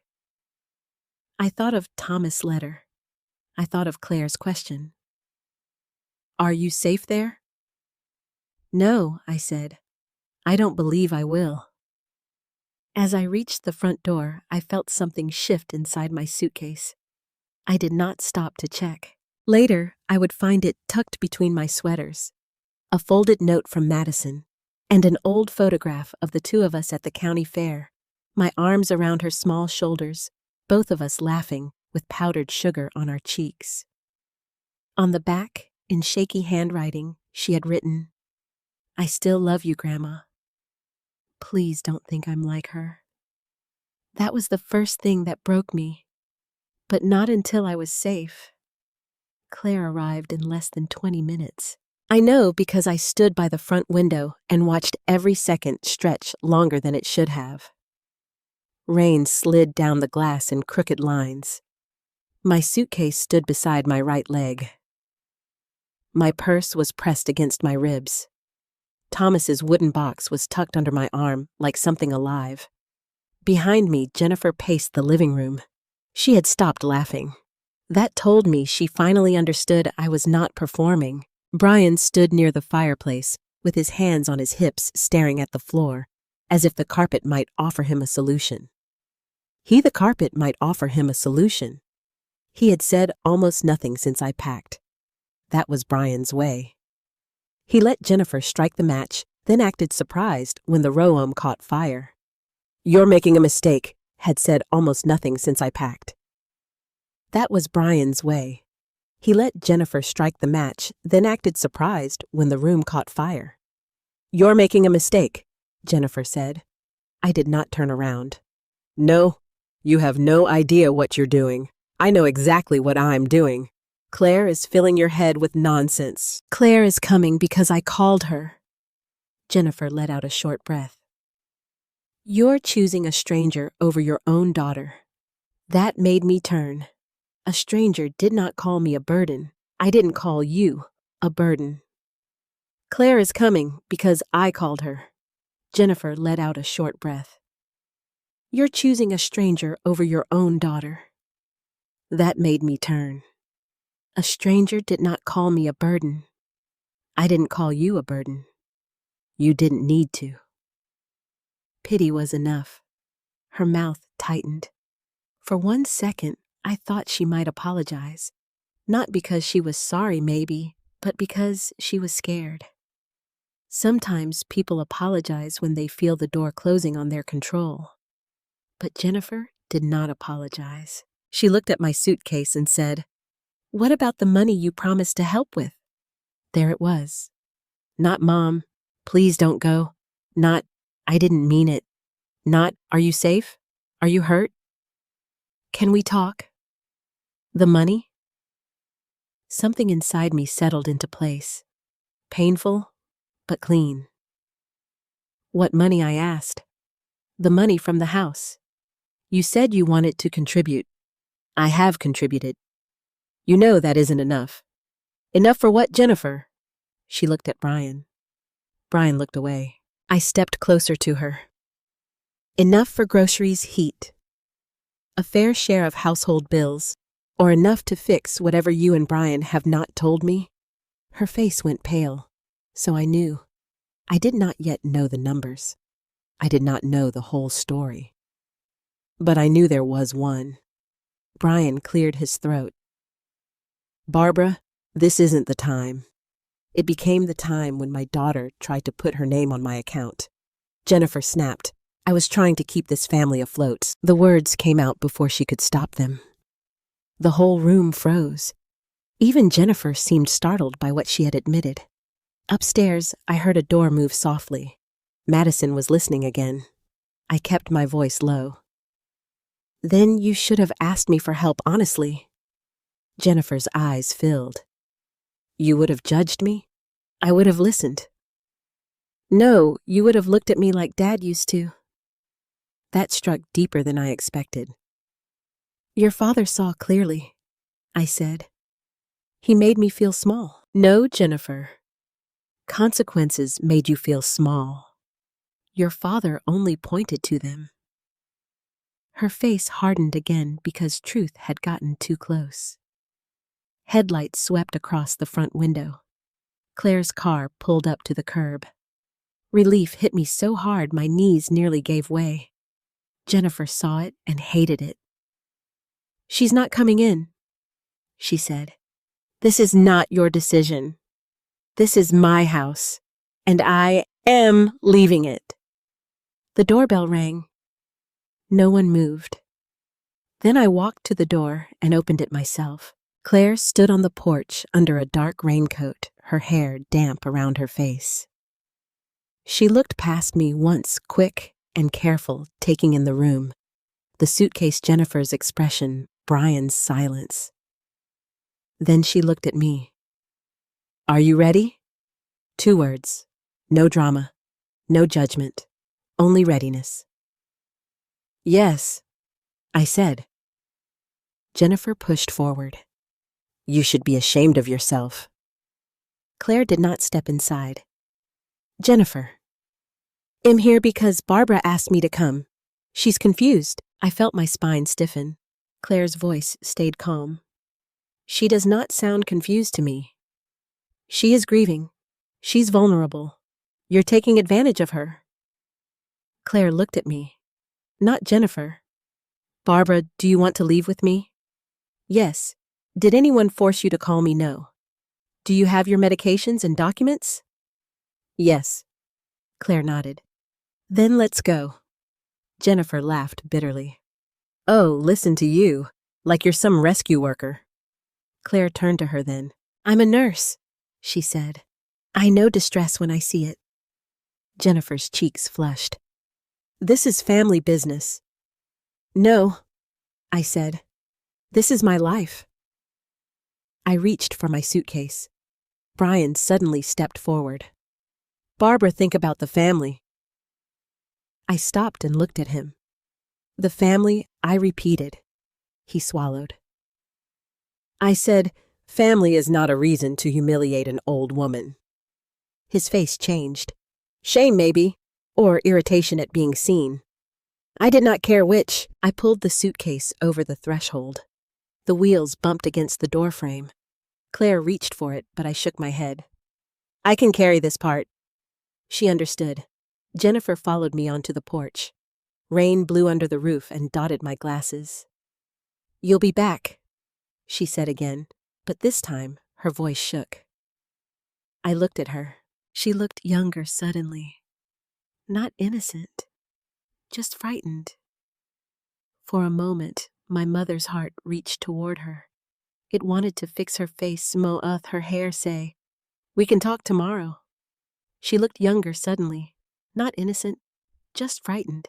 For a moment, my mother's heart reached toward her. It wanted to fix her face, smooth her hair, say, "We can talk tomorrow." But then I remembered that pity sentence. Love without memory becomes a trap. "No," I said, "not like this." I walked down the wet steps. Claire opened her passenger door. I placed Thomas's box on the floorboard first, then slid into the seat with my purse in my lap. As Claire put my suitcase in the trunk, I looked back. Madison stood at the upstairs window. Her hand was pressed against the glass. I raised mine. She raised hers.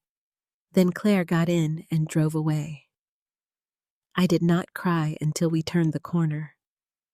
Not loud, just tears rolling down my face while the wipers swept rain from the windshield. Claire did not ask questions. She drove. After a few minutes, she said, "You're safe tonight." Tonight. That word mattered. She did not promise forever. She did not wrap my life in false certainty. She gave me the truth I could hold. Safe tonight. Her house was small, the blue one next to the home I had sold. Seeing my old street again nearly broke me. The young couple who bought my house had put a wreath on the door. A baby swing sat on the porch. Life had gone on without me. Claire pulled into her driveway. Inside her house smelled like lavender soap and chicken soup. There were books stacked on side tables, a pair of sneakers by the door, a knitted blanket over the couch. It was not polished like Jennifer's house. It was lived in. That made it beautiful. "I made up the guest room," Claire said. "You didn't have time." I had a feeling. The room was small, but the bed had clean white sheets and a quilt folded at the foot. A lamp glowed on the nightstand. Beside it sat a glass of water and a small dish for my rings. I touched the quilt. "I can't stay long," I said automatically. Claire set my suitcase by the closet. "You can stay tonight. Tomorrow we'll talk." "I don't want to be a burden." She turned to me. "Barbara, don't bring Jennifer's words into my house and pretend they belong to you."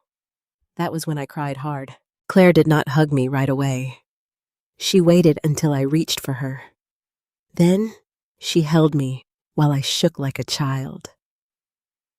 "I'm sorry," I kept saying. And she kept answering, "You're safe." That night, I slept for 6 straight hours. When I woke, sunlight had replaced the storm. For a moment, I did not know where I was. Then I saw Thomas's photograph on the nightstand, where Claire must have placed it after I fell asleep. I sat up slowly.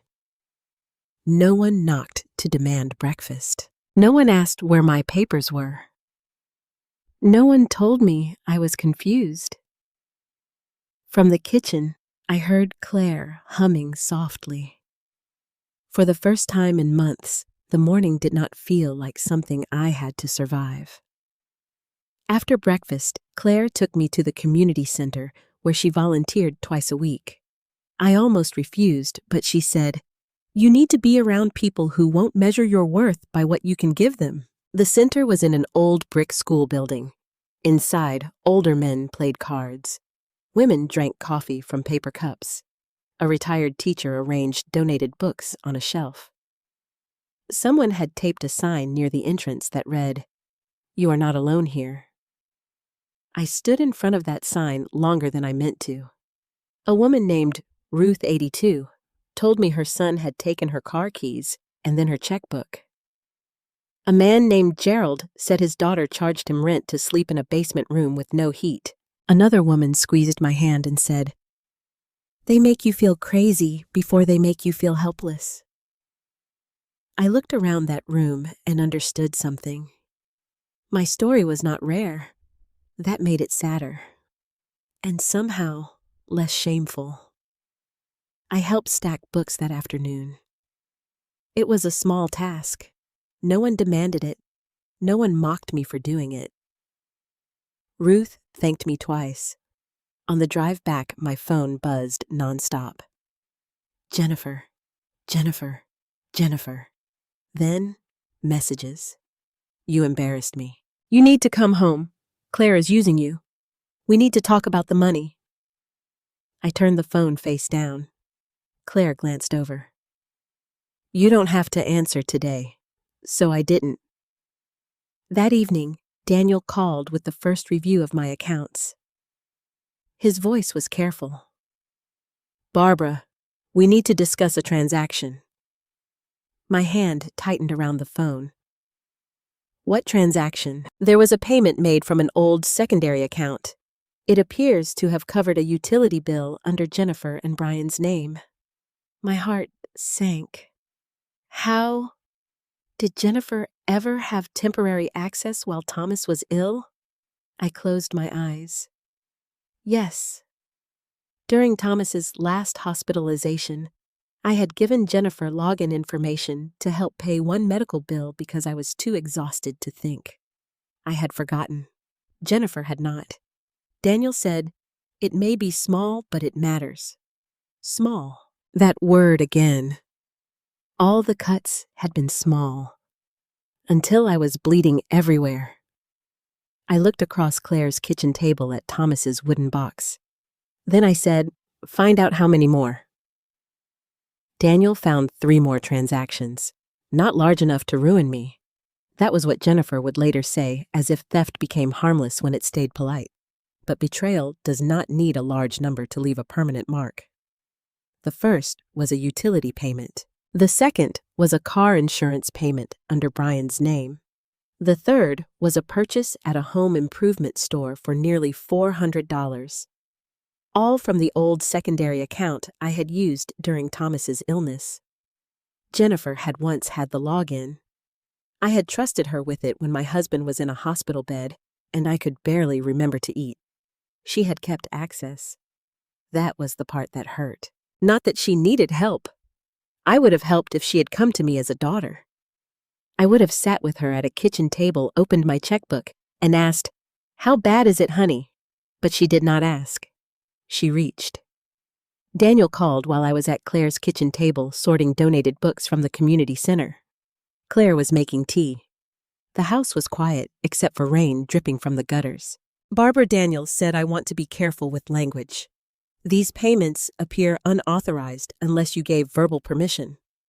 I didn't. "Then we document them." "Do I have to call the police?" "Not unless you choose to. We can start by securing all accounts, changing credentials, and sending a formal letter requesting explanation and repayment." I closed my eyes. She'll say I owe her. She may. She'll say it was for taking care of me. She may. I don't want to destroy her life. Daniel's voice softened. Barbara asking someone to return money they took is not destruction. I looked at Thomas's photograph on Claire's side table. Then why does it feel like I'm the one doing something wrong? "Because you are a mother," he said, "and because people who cross boundaries often train you to feel guilty for noticing." After we hung up, Claire set tea in front of me. I told her about the transactions. She did not gasp. She did not call Jennifer names. She simply sat down and said, "What do you want to do?" "I don't know. Yes, you do. You just don't like the answer. I almost smiled. You sound like Thomas again. Good. He had sense. I wrapped my hands around the mug. I want it written down. I want it stopped. I want my money safe. But I don't want Madison watching her mother be dragged through court. Claire nodded. Then start with boundaries. That word had become a strange new language to me. Boundaries. Women like me were raised on sacrifice, not boundaries.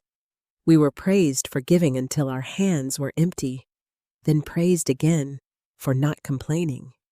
But nobody tells you that one day someone may look at your empty hands and ask why you are not giving faster. Daniel sent the letter 2 days later. It was formal, clean, unemotional. It stated that I had revoked any permission for Jennifer or Brian to access my financial accounts. It listed the transactions. It requested documentation if they claimed permission. It required repayment or a written response. I read it 3 times before letting him send it. My hands shook when I approved it. Jennifer called 26 minutes after the email went out. I did not answer.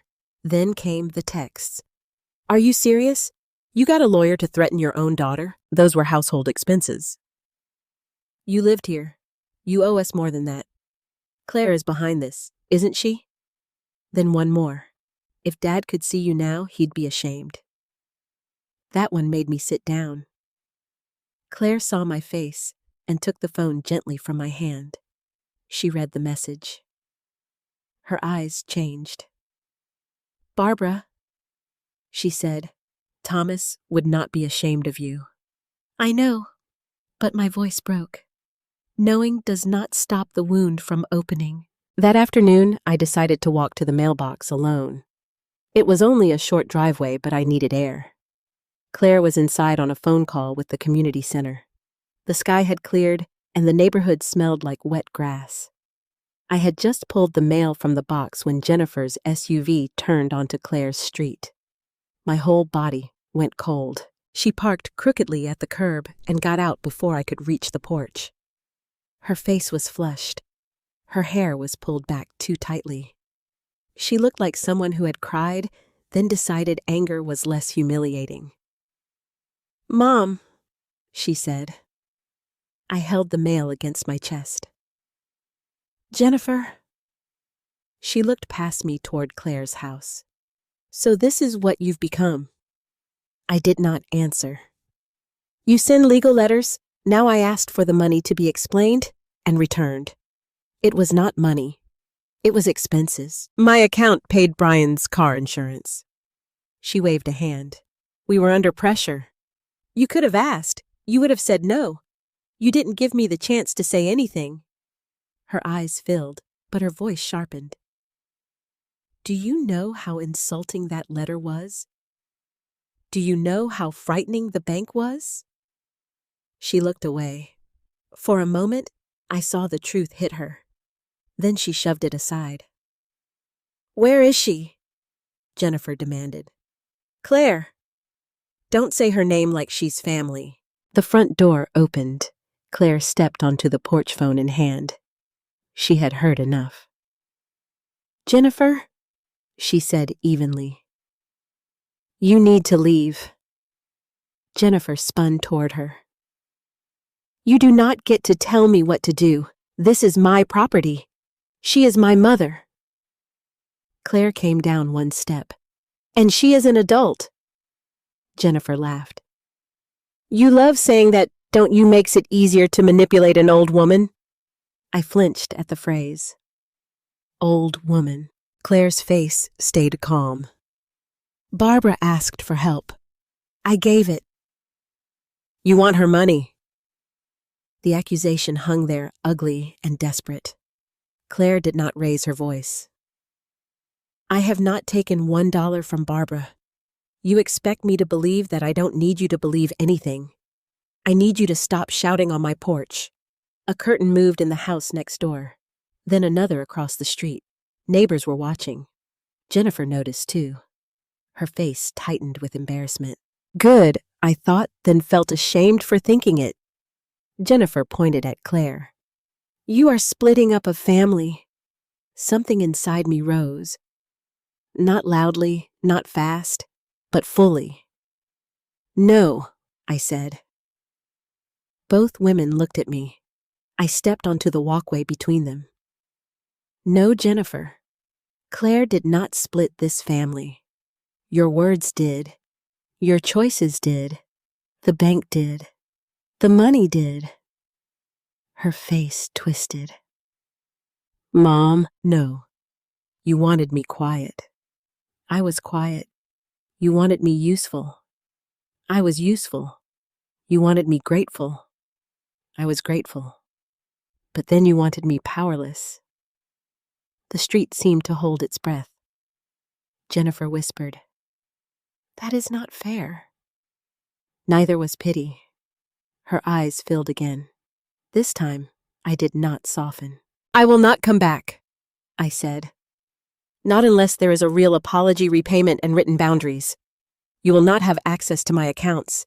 You will not speak to me like I am helpless. You will not blame Claire for what I finally saw. Jennifer stared at me as if I had become someone she did not recognize. Maybe I had, or maybe I had become someone she had never bothered to know. She turned toward her SUV. Then she looked back and said the sentence she knew would hurt most. Madison doesn't need this drama in her life. My breath caught. There it was. My granddaughter used like a door chain. I lifted my chin. Do not use that child to punish me. Jennifer opened her mouth, but Claire spoke first. Leave, Jennifer. This time, Jennifer did. She drove away too fast, tires hissing on the damp street. Only after her SUV disappeared did my knees weaken. Claire reached me before I could stumble. I'm all right, I said. No, she said gently. But you stayed standing. That evening, my phone rang. Madison? I answered so quickly, I nearly dropped it. Grandma? Her voice was small. Yes, sweetheart. There was a long silence, then a sob. I heard her. No, she said gently. But you stayed standing. That evening, my phone rang. Madison. I answered so quickly I nearly dropped it. Grandma. Her voice was small. Yes, sweetheart. There was a long silence, then a sob. I heard her. My heart clenched. Heard what, the day you left. I heard what Mom said, about pity. I closed my eyes. Oh, Maddie, she told me not to get involved. She said you're being dramatic. But Grandma, I know what I heard. I pressed the phone to my ear with both hands. I'm sorry you had to hear that. I'm sorry I didn't come downstairs. You were scared. She says Claire is taking you away. No one took me away. I left because I needed to be safe. Madison cried harder. She told me before that I shouldn't hang around you too much because you're needy. The word hit like a slap. Needy. I had packed lunches, folded clothes, cooked dinners, written checks, swallowed insults, and still they called the hunger for kindness neediness. I breathed slowly. Madison, listen to me. You are not responsible for what adults say. I was mean to you sometimes. You were a child in a tense house. I don't want to be like her. I looked at the photograph she had tucked into my suitcase. It sat beside Thomas's picture now. 2 generations of love almost broken by 1 generation of fear. You don't have to be like anyone, I said. You get to choose. She sniffed. Can I see you? My heart wanted to say yes immediately, but Daniel's voice echoed in my mind. Boundaries. Well, find a safe way, I said. Not secret in a way that hurts you, but safe. Okay. I love you, Maddie. I love you too, Grandma. After we hung up, I sat in the dark for a long time. Claire came in quietly and asked, Was it Madison? I nodded. She knows, I whispered. Claire sat beside me. For the first time since leaving Jennifer's house, I let myself grieve not only the daughter I had lost, but the granddaughter who had been trapped watching it happen. Then I opened my notebook and wrote one line. Madison still knows how to love, and that I decided was something worth protecting. Madison and I met for the first time at the Akron Public Library on a Saturday morning. That was Daniel's suggestion. Not Claire's house. Not Jennifer's house. Not anywhere that would make Madison feel like she was sneaking through enemy lines. A public place. Safe, quiet, neutral. I arrived 20 minutes early. Old habits. The library had tall windows, worn wooden tables, and that soft smell of paper and dust that always made me feel steadier. I had worked at the Willow Creek Library for years, and stepping into any library still felt like entering a church where no one asked you to prove you belonged. I chose a table near the back by the large windows overlooking the parking lot. From there, I could see the entrance. My hands would not stay still. I had brought a small paper bag with 2 blueberry muffins from the cafe downstairs. I had also brought the photograph Madison had hidden in my suitcase, the one from the county fair. I kept touching it through my purse. At 10:03, Madison walked in. She looked smaller than I remembered. Not physically. She was still tall and lanky, with her backpack hanging from one shoulder and her hair pulled into a messy ponytail. But the confidence teenagers wear, like armor, was gone. She looked around the library with careful eyes, as if she expected someone to jump out and accuse her of betrayal. When she saw me, she stopped. Then her face crumpled. I stood.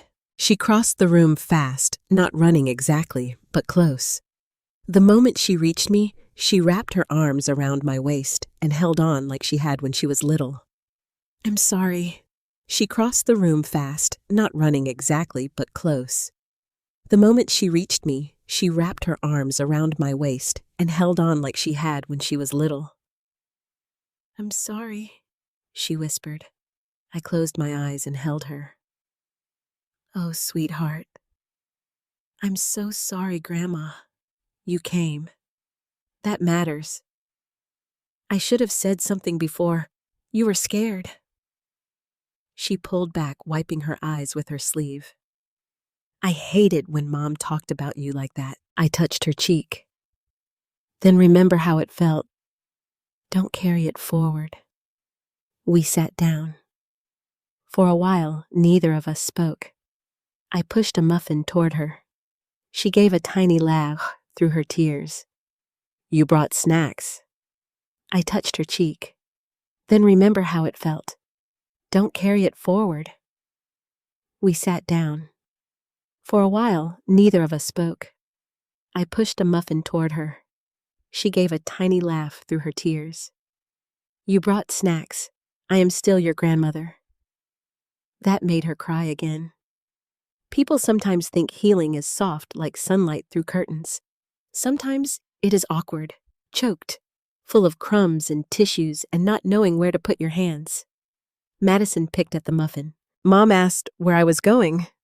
She said, What did you tell her? The library, which is true. Does she know I'm here? Madison shook her head. No. A knot formed in my stomach. I don't want you lying because of me. I'm not lying.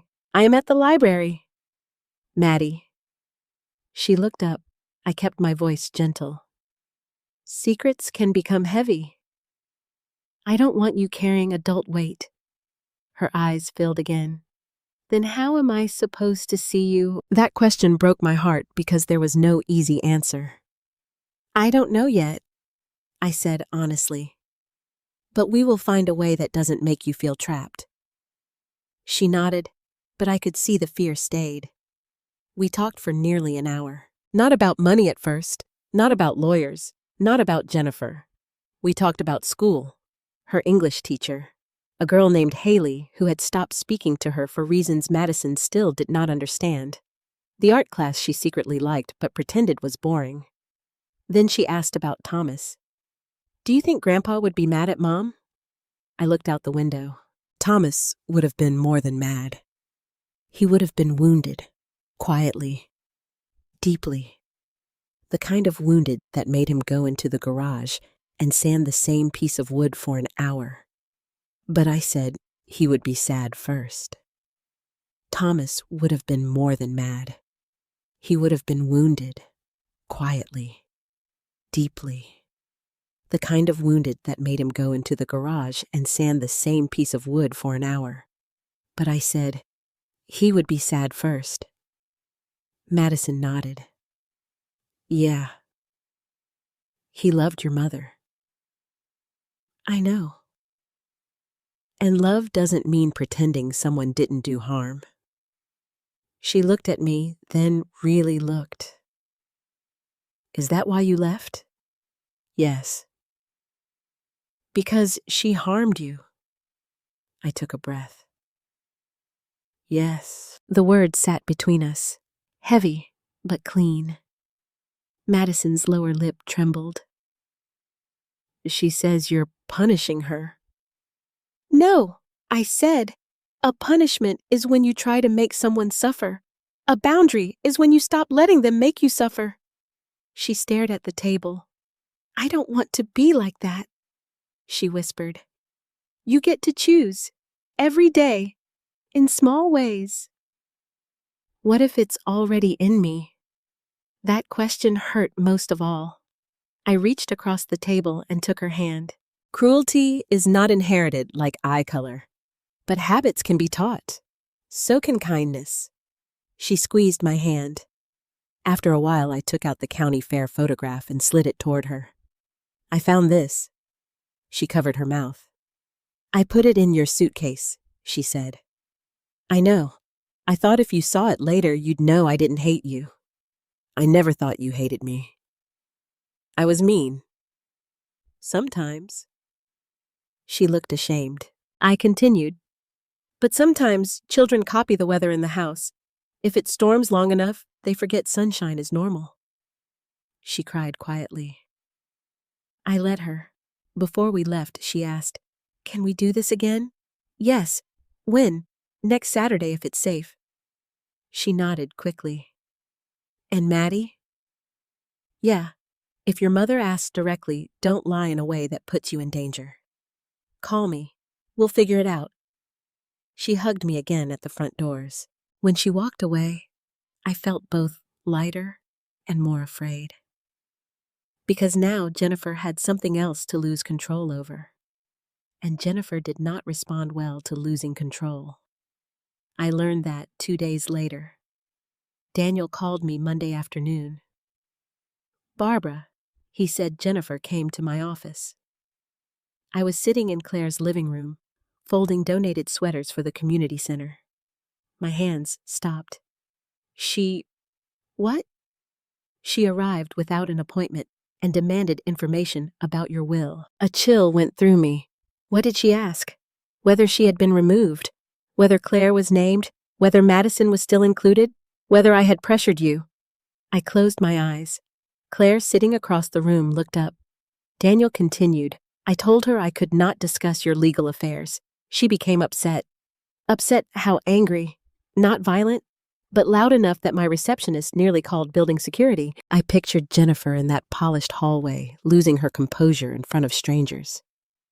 That scared me more than her yelling at me. Public embarrassment was one of Jennifer's deepest fears. What did she say? Daniel paused. She said, My mother has no idea what she's doing. That money belongs with her family. My mouth went dry. That money belongs with her family. Not my mother belongs with her family. The money, again.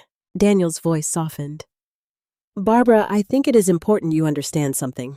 Jennifer seems very concerned about your estate plan. Because she needs money. Do you know why? I looked toward Claire. No, I said. But I'm beginning to think it's worse than she admits. It was. The truth came from an unexpected place. Brian. Not directly. Men like Brian rarely confess unless confession serves them. But he called Daniel the next morning and left a message asking whether repayment could be structured over time if Jennifer cooperated. Daniel told me only with my permission to hear the details. I said yes.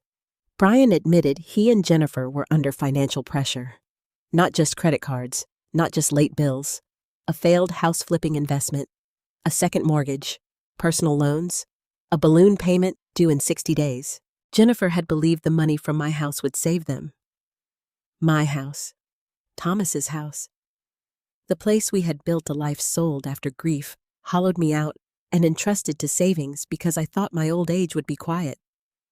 They had looked at it and seen a rescue fund. I sat silently after Daniel told me. Claire sat beside me, but did not touch me until I reached for her. How much trouble are they in? I asked. Significant, Daniel said. Will they lose the house? Possibly. The word hit me strangely.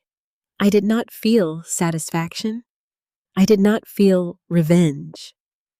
I felt tired, deeply, terribly tired, because under Jennifer's cruelty was fear, real fear, debt, shame, panic. But fear did not excuse what she had done. It only explained why her hands had reached for my throat while pretending to fix my collar. That evening, Jennifer called. I let it ring. Then came a voicemail. Her voice was low, strained. Mom, I know you're angry, but you don't understand what's at stake. Brian made mistakes. I made mistakes, but if you let strangers get in your head, you're going to destroy this family. Call me. Destroy this family. I played the message twice. Then I deleted it. Not because I stopped loving her, because I finally understood that Jennifer's definition of family required me to disappear, so her consequences could be paid for. The next Saturday, Madison and I met again at the library. This time, we did not cry as much. We shared peach muffins. She told me she wanted to apply for a summer art program. I told her Thomas once painted a birdhouse so badly the birds avoided it. She laughed so hard, a librarian looked over. That sound gave me hope, but while Madison laughed, Jennifer was finding out that my will had changed. Not the details, just enough. Enough to know she was no longer standing alone at the center of everything I owned. And desperate people, when they realize the door to someone else's money is closing, often stop knocking. They start pounding. Jennifer called it a family meeting. That was how she framed it in the message she sent to Aunt Linda, to Brian, to Madison, and through Linda to me. A family meeting. Not an apology, not a conversation, not even a request. A meeting. The message arrived on a Thursday evening while Claire and I were washing dishes after supper. Aunt Linda called first. Barbara, she said, without any greeting. What in God's name is going on? I closed my eyes. What did Jennifer tell you? That you've left the house, gotten a lawyer, accused her of stealing, and let some nurse take over your life? Claire, standing beside the sink, went still. I dried my hands slowly. Linda, I said that is not the whole truth. I didn't think it was. That surprised me. Aunt Linda sighed. Thomas was my brother. He loved you. He loved Jennifer too, but he was not blind. I'm asking you directly because I don't want to be used as someone else's weapon. Those words nearly made me sit down. Someone else's weapon. Jennifer had underestimated Linda. We agreed to meet at Linda's house that Sunday. She lived in a quiet suburb outside Columbus in a ranch-style home with a porch full of potranch-style home with a porch full of pot-ed ferns. Daniel offered to come with me, not to turn the meeting into a courtroom, but to keep facts from being twisted. At first, I refused. I don't want to walk into a family gathering with a lawyer like I'm suing everyone. Ed Ferns. Daniel offered to come with me, not to turn the meeting into a courtroom, but to keep facts from being twisted. At first, I refused. I don't want to walk into a family gathering with a lawyer like I'm suing everyone. Daniel said, "Barbara, this is not about aggression. This is about having a witness who can keep the conversation clear." Claire agreed. "Jennifer is not inviting you to understand you. She's inviting an audience." I knew they were right. Still, Sunday morning, my stomach ached. I wore my navy dress, the one Thomas used to say made my eyes look brighter. I pinned my hair back. I put on my wedding ring. Then I stood in Claire's small guest room and looked at myself in the mirror. I did not look powerful. I looked tired. But tired women can still tell the truth. Daniel drove separately. Claire offered to come, but I asked her not to. Jennifer already wanted to make Claire the villain. I would not hand her the stage. Before I left, Claire hugged me. "Remember, she said you don't have to convince everyone. You only have to stay honest." Linda's living room was full when I arrived. Jennifer sat on the sofa beside Brian, her hands folded in her lap. Madison sat in an armchair near the window, pale and silent. Paula Reed, Jennifer's friend, was there too, which told me everything I needed to know about Jennifer's intentions. This was not family. This was a jury she thought she had selected. 2 cousins from Thomas's side sat near the fireplace. Linda stood by the mantel, arms crossed. When I walked in with Daniel, Jennifer's eyes widened. "Oh," she said. "You brought him." Daniel nodded politely. "Good afternoon." Jennifer gave a small laugh. "See, this is exactly what I mean. She can't even speak to her own family without legal supervision." I stood in the doorway for 1 second. The old Barbara would have apologized for making everyone uncomfortable. The new Barbara stepped inside and said, "I can speak. He is here to make sure I'm not interrupted out of my own truth." The room went quiet. Linda pointed to a chair. "Sit down, Barbara." I did. Jennifer began immediately. "I asked everyone here because this has gotten out of control," she said. Her voice was soft, wounded, practiced. "My mother moved into our home after Dad died. We opened our doors. We gave her a room.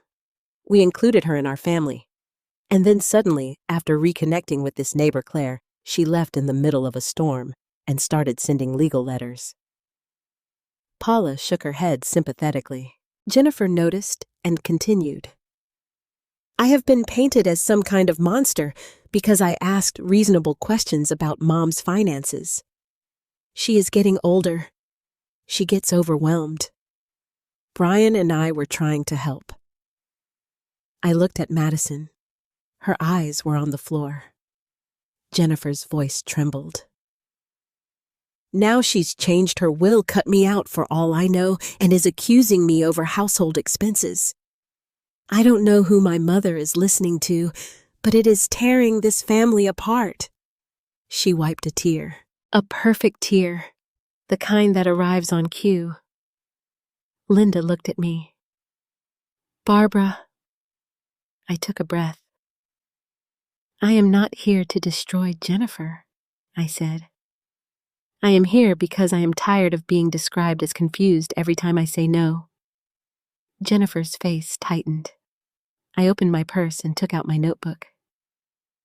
"I wrote things down," I said, because I started doubting my own memory. No one moved. I began with the dinner party. I did not dramatize. I did not insult. I said Jennifer joked I was like a live-in grandma service. I said I spilled water. I said she told me to sit still before I made another mess. Paula looked uncomfortable. Jennifer snapped, "It was a stressful night." I looked at Linda. "That is what happened." Linda nodded once. Then I described the conversation I overheard after dinner.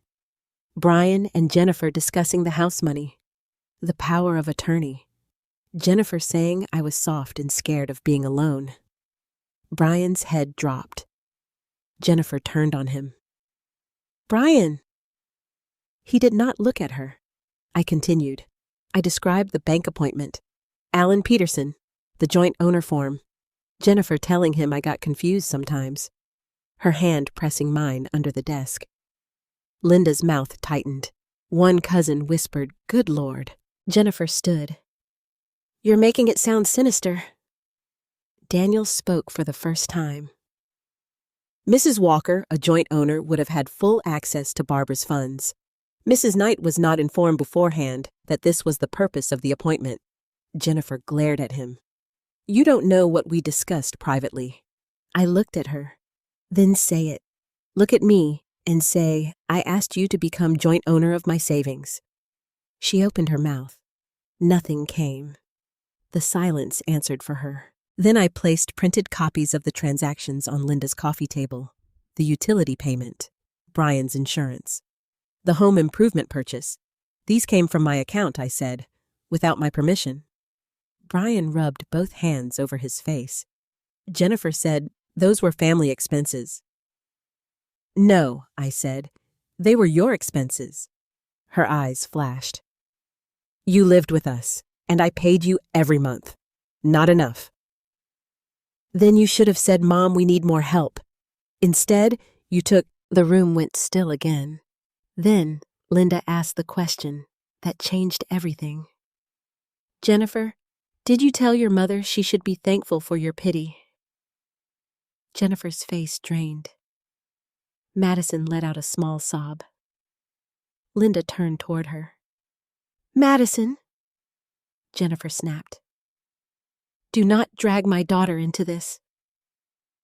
But Madison raised her head. Her voice shook. "She said it." Jennifer stared at her. Madison looked terrified, but she kept going. "I was on the stairs. Mom said, 'You should be thankful for my pity. No one else would take you in.' No one breathed." Paula looked away. One cousin muttered, "That's shameful." Jennifer's eyes filled again, but this time the tears were not polished. They were angry. "You don't understand what we were dealing with," she said. Linda's voice was cold. "Then explain it." Jennifer looked at Brian. Brian looked as if he had been waiting for a wall to collapse and had finally grown tired of holding it up. "We're in debt," he said. Jennifer whipped toward him. "Stop!" "No," Brian said. His voice was flat, exhausted. "I'm done." The room shifted. Brian looked at me, not Jennifer. "We invested in a house flip," he said. "It went bad. Contractor issues, permits, then credit cards, then a second mortgage. We were trying to keep everything from falling apart." Jennifer stood frozen. Brian continued. "Jennifer thought Barbara's house money could bridge the gap." The words struck the room like a dropped plate. Linda whispered, "So it was about money." Jennifer cried, "It was about survival." I looked at my daughter. For the first time, I saw not a villain in full control, but a terrified woman who had chosen cruelty as a tool. That did not excuse her. It made it sadder. "You could have come to me," I said. Jennifer laughed through tears. "And admit I failed. To you, to Dad's ghost, to all of you," Linda said. "So you humiliated your mother instead." Jennifer covered her face. Madison was crying openly now. I wanted to go to her, but I stayed seated. Some moments require a grandmother's arms. Others require a grandmother's backbone.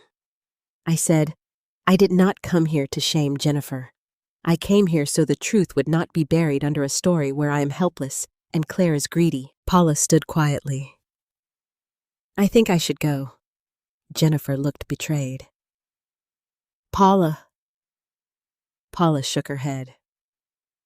"I love you, but I can't sit here and pretend this sounds okay." She left. That hurt Jennifer more than anything I had said. Linda turned to me. "Barbara, what do you want?" I looked around the room. At the family I had feared losing. At the daughter who had already made me feel lost. At the granddaughter learning in real time what truth costs. "I want my money protected," I said. "I want repayment. I want Jennifer to stop calling me confused because I disagree." I want Madison kept out of adult manipulation. And I want everyone in this room to understand that I left because I was unsafe emotionally and financially, not because someone stole me away. Linda nodded slowly. Then she looked at Jennifer. You owe your mother more than money. Jennifer sank back onto the sofa. For once, she had no answer. And that was how the family meeting she arranged to expose me became the first room where Jennifer could no longer hide. After the family meeting, Jennifer disappeared for 4 days. Not physically. I knew she was still in Akron. Madison texted me once to say she was okay, just that the house felt weird and quiet. But Jennifer did not call me. She did not send angry messages. She did not accuse Claire. She did not use Madison as bait. For 4 days, there was silence. I should have felt relief. Instead, I felt dread. Silence from Jennifer was never empty. It was usually a room where she rearranged the furniture before inviting you back in. On the 5th night, my phone rang at 11:18. I was awake. Sleep had become easier at Claire's house, but not perfect. Some nights, my mind still returned to Jennifer's living room, to the word pity, to Madison's face on the stairs. The screen showed Jennifer. I let it ring twice. Claire's bedroom door was closed down the hall. The house was dark. Rain tapped lightly against the windows, softer than the storm that had carried me out. I answered. Hello? Claire's bedroom door was closed down the hall. The house was dark. Rain tapped lightly against the windows, softer than the storm that had carried me out. I answered. Hello? For a moment, I heard only breathing. Then Jennifer said, Mom. Not Mother. Not Barbara. Not the clipped voice she used when she wanted control. Mom. I sat up slowly. Yes. She started crying. Not the clean tears from Linda's living room, not the polished kind she used when she wanted an audience. This was broken, ugly, embarrassing. The kind of crying people do when no one is looking and they have run out of ways to appear innocent. I don't know how it got this bad, she said. I closed my eyes. I had imagined an apology many times. In some versions, I welcomed it with open arms. In others, I hung up. Reality was harder. My daughter was crying, and every mothering instinct in me rose like a tide. But I had learned something. A tide can drown you, so I stayed still. Jennifer continued. Brian and I are in trouble. Real trouble. We thought we could fix it before anyone knew. Then the investment went bad, and the contractor walked off, and the loan payments kept coming. I couldn't sleep. I couldn't breathe. I kept thinking if I just had time, if I just had money, I could make it all disappear. Actor walked off, and the loan payments kept coming. I couldn't sleep. I couldn't breathe. I kept thinking if I just had time, if I just had enough money, I could make it all disappear. I said nothing. She sniffed. When you sold the house, I thought maybe that was the answer. The words hurt, even though I already knew them. My grief looked like an opportunity to you, I said. She made a small sound. No. Jennifer. There was silence. Then she whispered, maybe. That one word did more than all her tears. Maybe. A crack in the wall. I hated myself for thinking it, she said. But then you moved in, and you were there, and the money was there, and everything felt so close. Like help was sitting right in front of me, and you just wouldn't understand how badly I needed it. You never asked me to understand. I was ashamed. So you shamed me instead. She cried harder. I held the phone with both hands. I was scared, she said. Scared of losing the house. Scared Brian would blame me. Scared Madison would find out we weren't the kind of family she thought we were. Scared everyone would look at me like I failed. And did making me feel small make you feel successful? The question landed. I heard her breathing change. No, she said. It made me feel powerful for a minute, then worse. I looked toward Thomas's photograph on the nightstand. There it was, the truth people rarely admit. Cruelty often gives a person 1 minute of power and years of damage. Jennifer said, "I'm sorry." I waited. She added, "For the bank, for the money, for saying you were confused, for saying that word." "What word?" She went quiet. I needed her to say it, not because I wanted to hurt her, because some words should not be allowed to hide after they have done harm. Finally, she whispered, "Pity." My throat tightened. "You said I should be thankful for your pity." "I know. Do you understand what that did to me?" "I know it hurt you." "No," I said, my voice trembling now. "Hurt is too small. Jennifer, I built my life around loving you. I sold my home believing I was going toward family. I cooked in your kitchen. I drove your daughter. I gave money every month.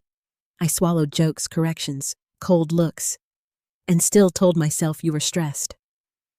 But when you said pity, you told me the truth. You told me you had not seen me as your mother.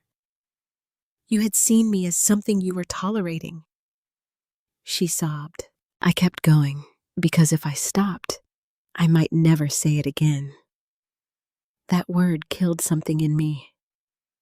Not my love for you. I don't think that can die easily.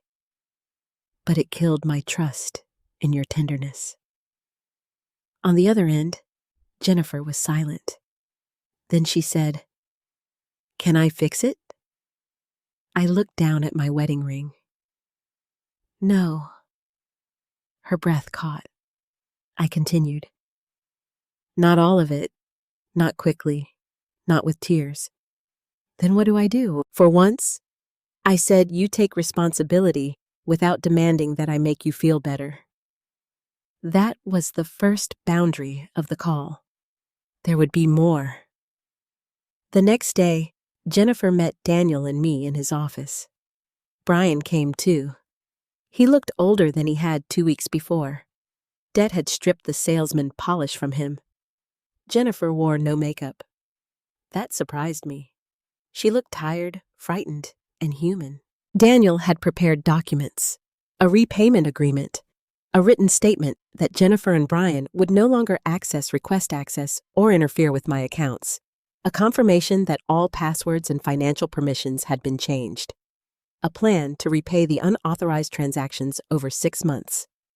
Jennifer read every page. Her hands shook when she signed. Brian signed next.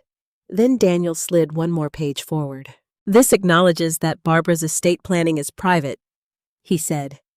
"You agree not to contact my office demanding details, not to pressure Barbara regarding beneficiaries, and not to represent her as mentally confused without medical basis." Jennifer's face flushed, but she signed. When it was done, she looked at me. "I deserve whatever you decide," she said. "That is true," I replied. Her eyes filled again. "But I am not filing a criminal complaint today." Brian exhaled. Jennifer covered her mouth. I lifted one hand. "Do not mistake mercy for permission." They both went still. "I am not doing this to protect your image," I said.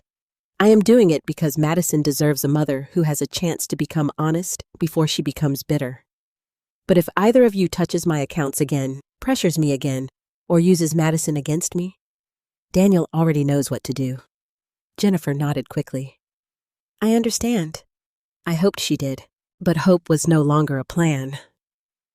After the meeting, Jennifer asked if she could speak to me alone. Daniel looked at me. "Your choice?" I said yes, but we stayed in the conference room with the glass door visible from reception. Jennifer sat across from me. "I'm going to counseling," she said. "Good. And financial counseling. Brian too." "Good." I told Madison I was wrong. My heart moved. What did you say? I told her adults can love someone and still harm them. I told her I was ashamed of how I spoke about you. I told her she didn't have to choose between us. I looked out the glass wall because tears had risen. That was important. I also told her she can see you. Thank you. Jennifer gave a broken laugh. I don't think I get thanked for doing what I should have done. No, I said, but I can still recognize it. She nodded. Then she asked the question I knew was coming. Did you cut me out? I looked back at her. My will is private. She swallowed. I continued. But I will tell you this. I did not make my choices out of revenge. Is Claire in it? I held her gaze. Claire is not taking your place as my daughter. Jennifer looked down. But she reminded me I was a person when you forgot. A tear slid down her cheek. That afternoon back at Claire's house, I told Claire about the signed agreement. She listened, then made tea. She always made tea when emotions got too big for the room. Then I told her about the estate plan. Not all of it, just the part that mattered. I'm naming the fund Thomas House, I said. Claire looked up. The safe housing idea? Yes. Daniel and I had worked through the structure. It would not be grand. It would not build a mansion. But with my savings, the remaining house money after my needs were protected. And careful planning, it could support temporary rooms, emergency legal consultations, and transportation for older adults who needed time to breathe before deciding what came next. Claire's eyes filled. Barbara, that's beautiful. I want you involved. She shook her head immediately. I don't want your money. I know. Barbara, that is why I trust you. She stopped. I took her hand. I am not leaving you money to spend. I am asking you if you're willing to serve as honorary trustee or advisor. Someone who remembers what dignity looks like when paperwork forgets. Claire covered her mouth. Thomas would have loved that, she whispered. Yes, I said, he would have loved you. We sat there in the quiet kitchen, two women who had become family without a single shared drop of blood. For the first time, I understood what my gratitude had become. Not a gift to one person, a direction, away from pity, toward kindness. 1 year later, I woke to sunlight on my face and the smell of soil. Not fear, not tension, not Jennifer's footsteps in the hallway. Soil. I had left a tray of geranium seedlings near the window of my little apartment, and the damp earth smelled like spring. It was a small apartment on the east side of Akron, 10 minutes from the community center, and 12 minutes from Claire's house if traffic behaved. 1 bedroom. A narrow kitchen. A living room, just large enough for Thomas's old reading chair, my bookshelf, and a small table where Madison liked to spread her sketch pads. It was not the house Thomas built our life in. It was not the guest room where Jennifer tried to shrink me. It was mine. That mattered more than square footage. On the windowsill, red geraniums leaned toward the sun. On the wall, Thomas's photograph hung beside a framed drawing Madison had made of a wooden house with heart-shaped windows. She had drawn it after I told her about Jennifer's childhood drawings. When she gave it to me, she said, "Maybe the heart windows skipped a generation." I had laughed. Then I had cried in the bathroom so she would not feel guilty for being kind. Healing is not one clean road. It comes in circles. Some mornings I woke peaceful. Some nights I still heard Jennifer saying pity. But the difference was this: the word no longer owned the room. It was only an echo now, and echoes fade when you stop answering them. Jennifer was trying. I say that carefully, not transformed, not magically redeemed, trying. She and Brian had sold the investment property at a loss. They had nearly lost their own house, but after financial counseling, a repayment plan, and more humiliation than Jennifer ever thought she could survive, they kept it. Brian took extra insurance clients. Jennifer picked up weekend administrative shifts at another dental office. Every month, a repayment check arrived through Daniel's office. The first one made me cry. The fifth one made me breathe easier. The eighth one made me believe she understood at least part of what accountability meant. Jennifer also went to therapy. She told me that herself during one of our short phone calls. At first, our calls lasted 5 minutes. "How are you, Mom?" "I'm well. Is Madison there?" "Not today." "Okay. I just wanted to check." There were no demands, no money talk, no dramatic tears asking me to forgive faster. That was new. One afternoon, she said, "My therapist asked me what I was most afraid of when you moved in." I waited. Jennifer took a shaky breath. "I told her I was afraid you'd see I wasn't as successful as I pretended." I looked out my apartment window at the traffic below. And what did she say? She asked why I thought my mother needed me to be perfect before she could love me. I closed my eyes. That question carried Thomas' voice in it somehow. "What did you answer?" I asked. Jennifer was quiet. Then she said, "I didn't know." That was the closest we had come to real tenderness in months. I did not rush toward it. I let it stand. Sometimes healing a relationship is like approaching a wild bird. Move too fast, and it flies. Madison came every other Saturday. At first, Jennifer drove her and waited in the car. Then, after a while, she walked Madison to the lobby and said hello. Months later, she came upstairs for coffee. The first time she stepped into my apartment, I saw her look around and take in the flowers, Thomas's chair, the photographs, the locked file cabinet by the desk. Her eyes stopped there. I saw shame cross her face. Good, I thought, not because I wanted her punished forever, but because shame, when it finally points in the right direction, can become conscience. Madison ran straight to the window. "Grandma, your plants are alive. Try not to sound so surprised." She grinned. "Mom kills every basil plant she touches." Jennifer gave a weak laugh. "True."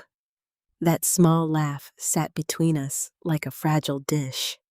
None of us dropped it. Madison and I built our relationship back with ordinary things: peach cobbler, library visits, planting flowers, stories about Thomas. She showed me her art portfolio. I taught her how to sew a button. She told me when she was angry at her mother. I listened, but I did not feed the anger. "Your mother did wrong," I told her once. "But don't build your identity out of being against her. Build it out of what you choose to become." Madison looked at me for a long time. Then she said, "I choose kind." That sentence stayed with me. The Thomas House Fund opened in May. It was not a grand building with marble floors and a ribbon cutting covered by television crews. It began in 3 furnished rooms at the community center, 2 volunteer attorneys, a partnership with the local church, and Claire's relentless ability to make people say yes before they realized they had agreed. There were beds with clean quilts, locking drawers, a small kitchenette, a phone list taped beside each door, and a sign in the hallway that said, "You are safe tonight. Tomorrow, we will help you plan." Claire cried when she saw the sign. "That was what I told you," she said. "I know. You remembered. I remembered everything that saved me." Daniel served on the advisory board. Aunt Linda donated Thomas's old tool chest, which we placed in the common room as a symbol. Claire said it was strange to display tools in a support program. I told her tools meant repair. The first woman who stayed there was 74. Her nephew had taken her bank card. She arrived with one grocery bag and a blood pressure medication bottle. When she sat on the bed, she touched the quilt and said, "I don't have to explain myself tonight." Claire knelt beside her. "No," she said. "Tonight, you only rest." I had to leave the room before my tears embarrassed us both. The opening ceremony happened on a warm afternoon in June. Nothing fancy. Folding chairs, lemonade, cookies from the bakery under Daniel's office. About 40 people came. Volunteers, seniors from the center, Aunt Linda, Claire, Daniel, Madison, and Jennifer. She stood in the back, at first wearing a simple gray dress, her hands clasped in front of her. Brian did not come. That was probably best. Madison stood beside me, tall and nervous, holding a small bouquet of daisies. Claire spoke first. She talked about dignity, about safety, about how many older adults suffer quietly because the person hurting them shares their last name or their bloodline. Then Daniel spoke about rights and planning. Then Claire looked at me. I had not wanted to speak. But Thomas's photograph was on a small table near the front beside the carved wooden box he had made for me, and I thought of his letter, his warning, his love. So I stood. My knees shook, but my voice did not. "My name is Barbara Knight," I said. "A year ago, I thought gratitude meant accepting any roof offered to me, even if that roof came with shame, even if that roof made me smaller every day." The room went silent. I loved my daughter. I still do. But love does not require surrendering your dignity. Family should never be a place where you have to earn kindness by becoming useful. I saw Jennifer lower her head. I kept going. For a long time, I mistook being needed for being cherished. There is a difference. Being needed can make people reach for what you provide. Being cherished makes them protect who you are. Madison squeezed my hand. "This fund is named for my husband Thomas because he believed a home should be built with care. Not just walls and doors, but respect, safety, mercy, truth." My eyes moved to Claire, and I once said I would give my gratitude to someone kinder. I thought at first that meant one person, but I was wrong. Someone kinder became many people. A neighbor who answered the phone, a lawyer who believed me, a granddaughter who chose love, a community that decided older people deserve more than pity. Jennifer was crying now, quietly. No performance. I finished with the words I had carried for a year. A roof without kindness is only shelter. A room with dignity can become the beginning of a new life. People stood. I did not expect applause, but it came. Soft at first, then stronger. Afterward, Jennifer approached me. Madison stayed close, but I touched her hand to tell her it was all right. Jennifer looked at the Thomas House sign. "He would be proud of you," she said. I swallowed. "Yes," I said. "I think he would." Then she looked at me. "I'm proud of you too, Mom." The old me would have collapsed into forgiveness just to make the moment complete. The woman I had become simply nodded. "Thank you." That was enough. Not every wound closes with an embrace. Some close because you stop reopening them for people who are still learning how not to cut. Later that evening, after everyone left, Claire and I locked the community center doors. Madison had gone home with Jennifer. Daniel had taken the leftover cookies. The sun was setting orange over the parking lot. Claire stood beside me and said, "You know you built more than a fund." "What did I build?" She smiled. "A way back to yourself." I looked at the sign one last time. "You are safe tonight." For the first time in a long time, I believed not only that I was safe, I believed I was worthy of safety. And that is a very different kind of home. Life taught me something I wish I had understood sooner. Love without respect can become a beautiful-looking cage. Sometimes, the people we sacrifice the most for are the same people who forget we are human too. And sometimes, the person who helps us stand again is not the one who shares our blood, but the one who sees our pain and refuses to use it. Barbara's story is not just about money inheritance or family conflict. It is about dignity. It is about the quiet heartbreak of being treated like a burden after spending your whole life being the strong one.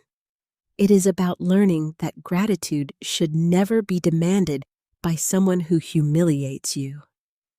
Real love does not say, "Be thankful I tolerate you." Real love says, "You are safe with me." Forgiveness can be powerful, but forgiveness without boundaries can become another kind of pain. Barbara did not stop loving her daughter. She simply stopped allowing love to be used as a leash. And in doing so, she did not only save herself, she created safety for others who were still sitting in silence wondering if they deserved better. If this story touched your heart, I'd love to hear from you. Have you ever had to choose dignity over keeping the peace? Do you believe family should always be forgiven? Or do some wounds require distance before healing can begin? Please share your thoughts in the comments. Tell me where you're watching from and what time it is there. I truly love knowing where these stories reach. And if emotional family stories like this speak to you, please subscribe, and stay with us for the next story.